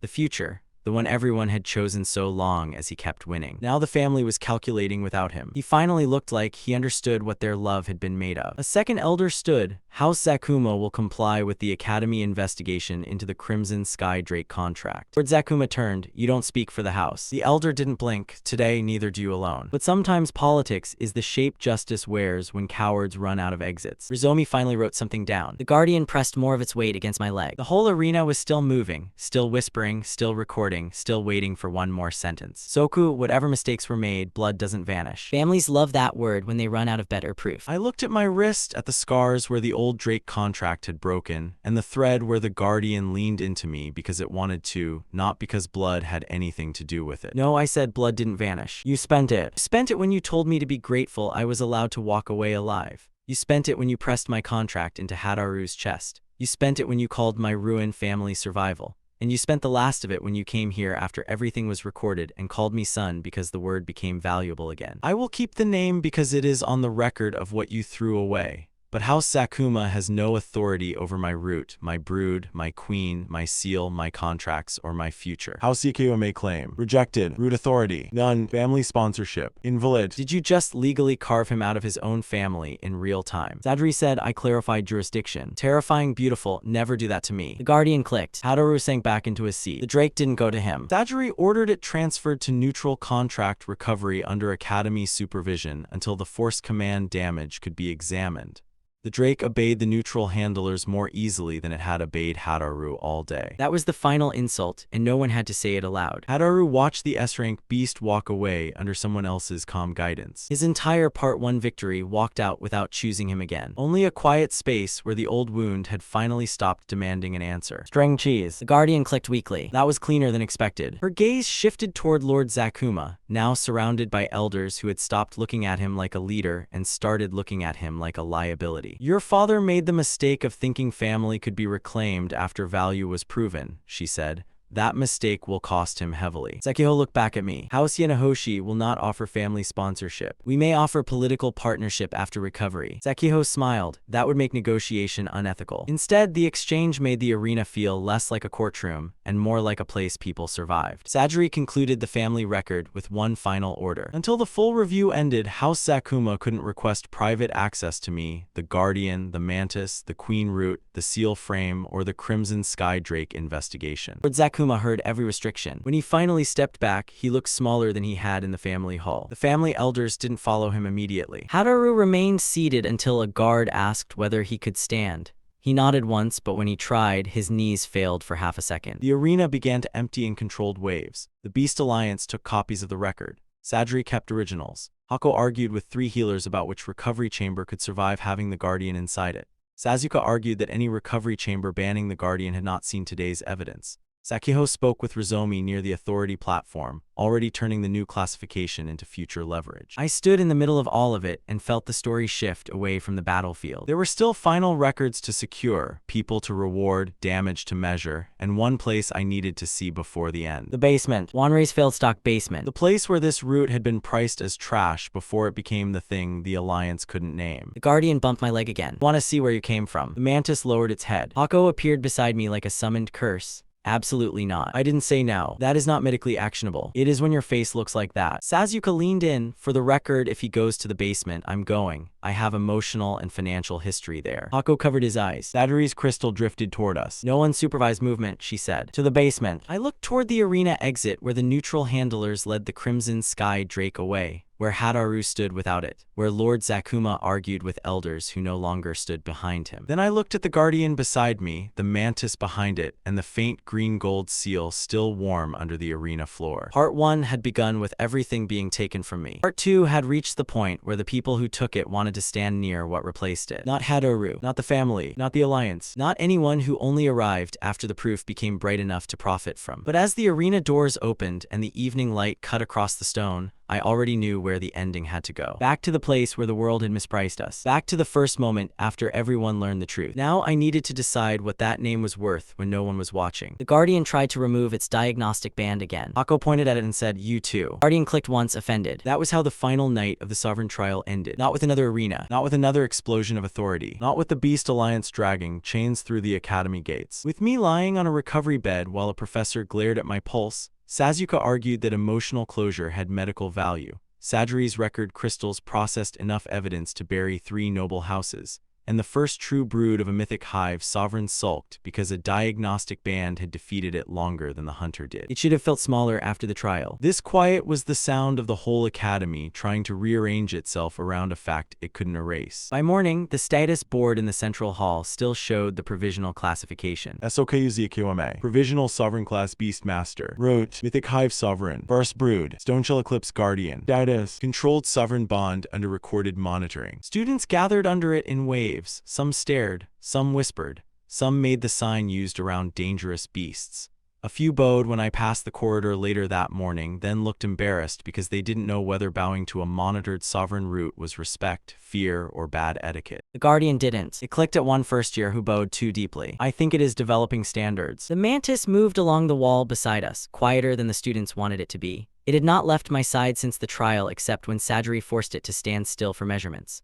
The mythic queen remained inside the completed seal, dormant and calm, like a crown resting under deep water. I could feel her if I reached too far. Hako noticed. I didn't do anything. That was the highest medical praise I was getting. Sajiri met us outside the records office before noon. She also looked like sleep had lost the legal argument. The Beast Alliance has accepted provisional monitored recognition pending full review, she said. It is designed to be difficult to reverse. Sajiri handed me a record slate. The Academy retains custody of the trial originals. Alliance copies are marked incomplete without the context record. House Sakuma has no private access. House Yanahoshi has non-combat findings access under the limited agreement. Wanrei has been ordered to preserve all sale records connected to the cocoon. In Mabiki, Sasuke asked, suspended under financial review, under evidence review, under personal guard after trying to bribe the clerk assigned to watch him. You are listed as protected witness and provisional rare root market consultant. Does it pay? Sajiri looked at her for one long second. You are impossible. That has never answered a salary question. The Guardian clicked. I know, she said. We are both official now. Hako sighed. Please don't make the brood think titles are a reward system. Sajiri ignored them and looked at me.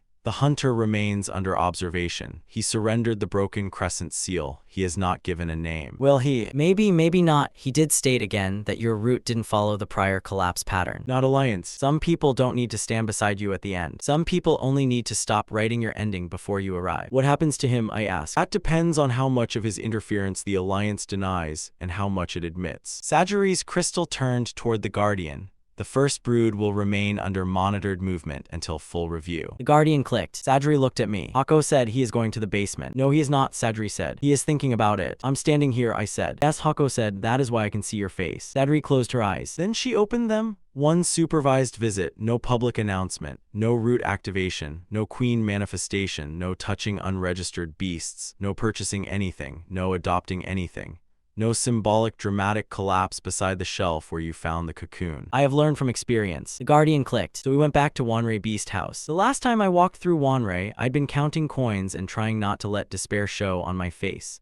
Rare beasts had stood behind glass cases with prices I couldn't touch. Assistants had smiled with practiced pity. The upper floors had smelled like polished wood, rich beast feed, and other people's futures. This time Wanrei shut the side corridor for us. 2 clerks bowed when Sajiri entered, 3 more bowed when they saw the Guardian. One dropped a file when the mantis passed by without making a sound. Consultant Adabira, one clerk said, then immediately looked afraid he had said it wrong. Then she nodded with the solemn dignity of someone trying not to smile. Continue preserving the records. Hako leaned toward me. We have created a problem. That doesn't make it less dangerous. Some places should stay large enough to hold what happened inside them. But memory cheats. It makes every first wound bigger. It turns a basement into a world because, at the time, that was all the world gave you. The failed stock basement looked the same. Iron cages, dim lamps, dust gathered along the lower shelves, tags with red stamps, old feed bowls, failed barrier scraps, things too strange, too weak, too damaged, too inconvenient, or too poorly understood to be displayed upstairs. The Guardian stepped out first. It stopped so that Hako walked into the mantis. This was where its root had been priced as failure before it had a body. This was where the cocoon slept before anyone knew it held a queen. Failed cocoon stock, low response, no visible combat value. Can I take that down? Sajiri answered, it is evidence. Can evidence be ugly somewhere else? The Guardian approached the cage. The mantis stayed behind me. I stepped closer and looked at the metal floor where the cracked, moonless cocoon had once sat like the world's worst investment. No family. Only 7 72 hours, a broken contract, and the origin evolution ledger showing one impossible route inside something everyone had already thrown away. Cracked moonless cocoon. Final path SSS Eclipse Hive Queen. Now they felt like a beginning I'd misunderstood. The cocoon had not been valuable because it could make the Drake kneel. That had only been the first proof. It was valuable because it chose a bond when every official measure said there was nothing worth choosing. The Guardian lifted one shield limb and touched the empty cage. Then it turned the failed stock tag until the words faced the wall. You sold it under that tag. I have grown as a person. Sajiri's crystal recorded the cage, the tag, the Guardian, and Sasuke's confession of character development. A tiny beast no larger than my palm shifted under a fold of gray cloth. It had one horn shorter than the other and a body shaped like a curled seed with crystal lines along its back.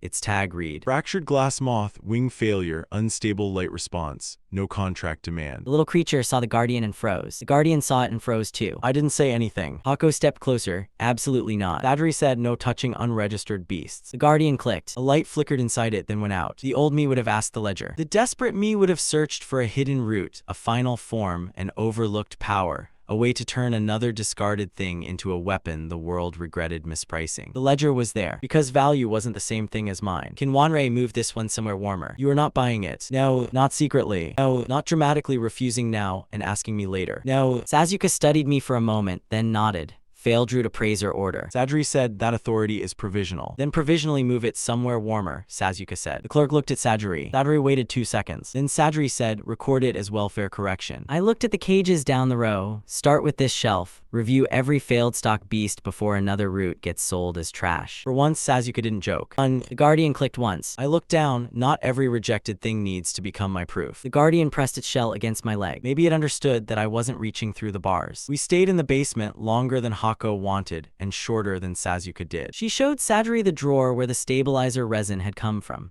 She showed the scratch marks on the old Rift Clay fragment storage tag. She showed the clerk notes Mabiki had ignored because failed stock didn't make people careful. Every drawer became a piece of the story. Because every piece had been treated like looking closely was a waste. I keep thinking, she said, if I'd not taken you down here, none of this would have happened. The least hopeless option became a mythic sovereign route. She hit my arm lightly, then remembered Hako existed and immediately stepped back. Hako glared anyway. That was the most serious thing she had said all day. The Guardian clicked. When we returned to the academy, the evening had settled over the roofs. Sakiho waited in the outer courtyard because some people considered timing a weapon and used it even after the story was supposed to be calming down. She stood beside Rizomi with a sealed folder in hand. Sakiho ignored her and handed the folder to me. Remaining non-combat index copies, root terminology, old classification branches, and references to other sealed cases. Sajiri's crystal rotated toward the folder. Sakiho added, recorded gift to the Academy archive, with Soku authorized to review. Why, I asked. Because secrecy failed. That was useful. Not kind. Useful. She looked toward the Guardian. I tried to buy your root because I thought valuable things needed an owner, she said.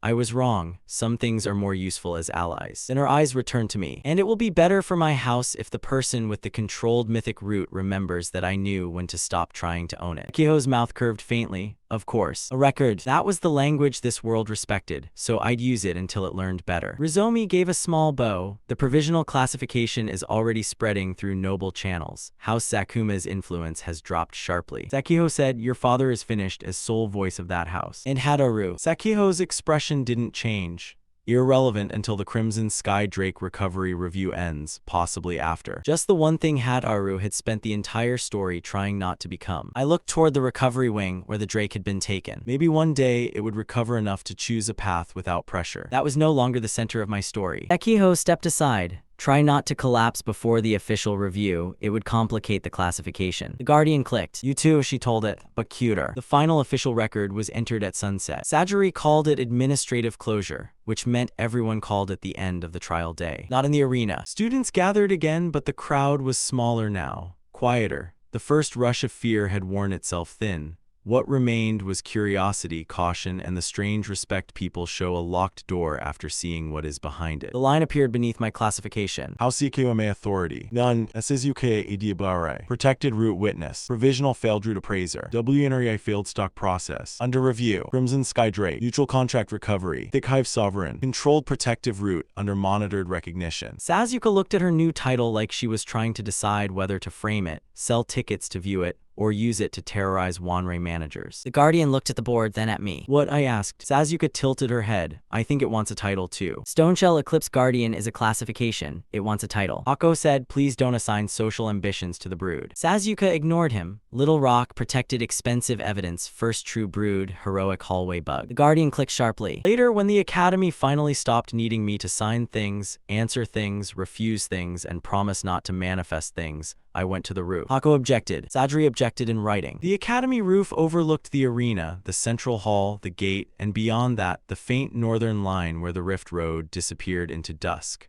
The sky had turned deep blue, with the first stars appearing over the towers. The mantis settled behind me. The Guardian climbed onto the stone ledge with great effort, then looked very proud of itself. Hako whispered back, don't let it jump. It is not going to jump. The Guardian looked at them. Sadri stood near the stairwell, record crystal dim for once. Sakiho had not followed. Some endings didn't need witnesses who turned everything into strategy. Below, the Academy lights came on one by one. Somewhere inside, Hadoru sat without a crowd. Somewhere else, my father argued with elders who had learned the cost of his decisions too late. In the recovery wing, the Crimson Sky Drake rested under neutral seals, finally away from the hands that kept trying to turn it into status. In the records office, Mabuki's ledger sat open. In Wanrei's basement, the fractured moth had been moved somewhere warmer. Guardian pressed against my side. The mantis lowered its head. The completed Sovereign Safe Nest seal warmed beneath my skin, and for one quiet second, the mythic Hive Sovereign's silhouette appeared behind us in the evening air. Not draining my soul chain. Only a shadow of wings, a crown of eclipse light, and a presence calm enough that the roof stones didn't tremble. Hako stopped objecting. Even Sadri's crystal didn't rise. The queen's silhouette stretched behind the mantis and guardian, not like a threat over the academy, but like a shelter. Not the drake, not the alliance, not the hunter. The cocoon did have low response to force. It had no visible combat value to people who only measured beasts by what they could make kneel. Proof. A bond offered when there was no prize attached. I looked out over the academy, then down toward the faint lights of the trading district where Wanrei sat beneath richer floors and better displays. The world only knows how to price what already shines, I said. The Guardian stilled. The mantis lowered closer. That is why it never saw us coming. Behind me, the Guardian clicked once, and the Queen's shadow spread over the academy like a shelter.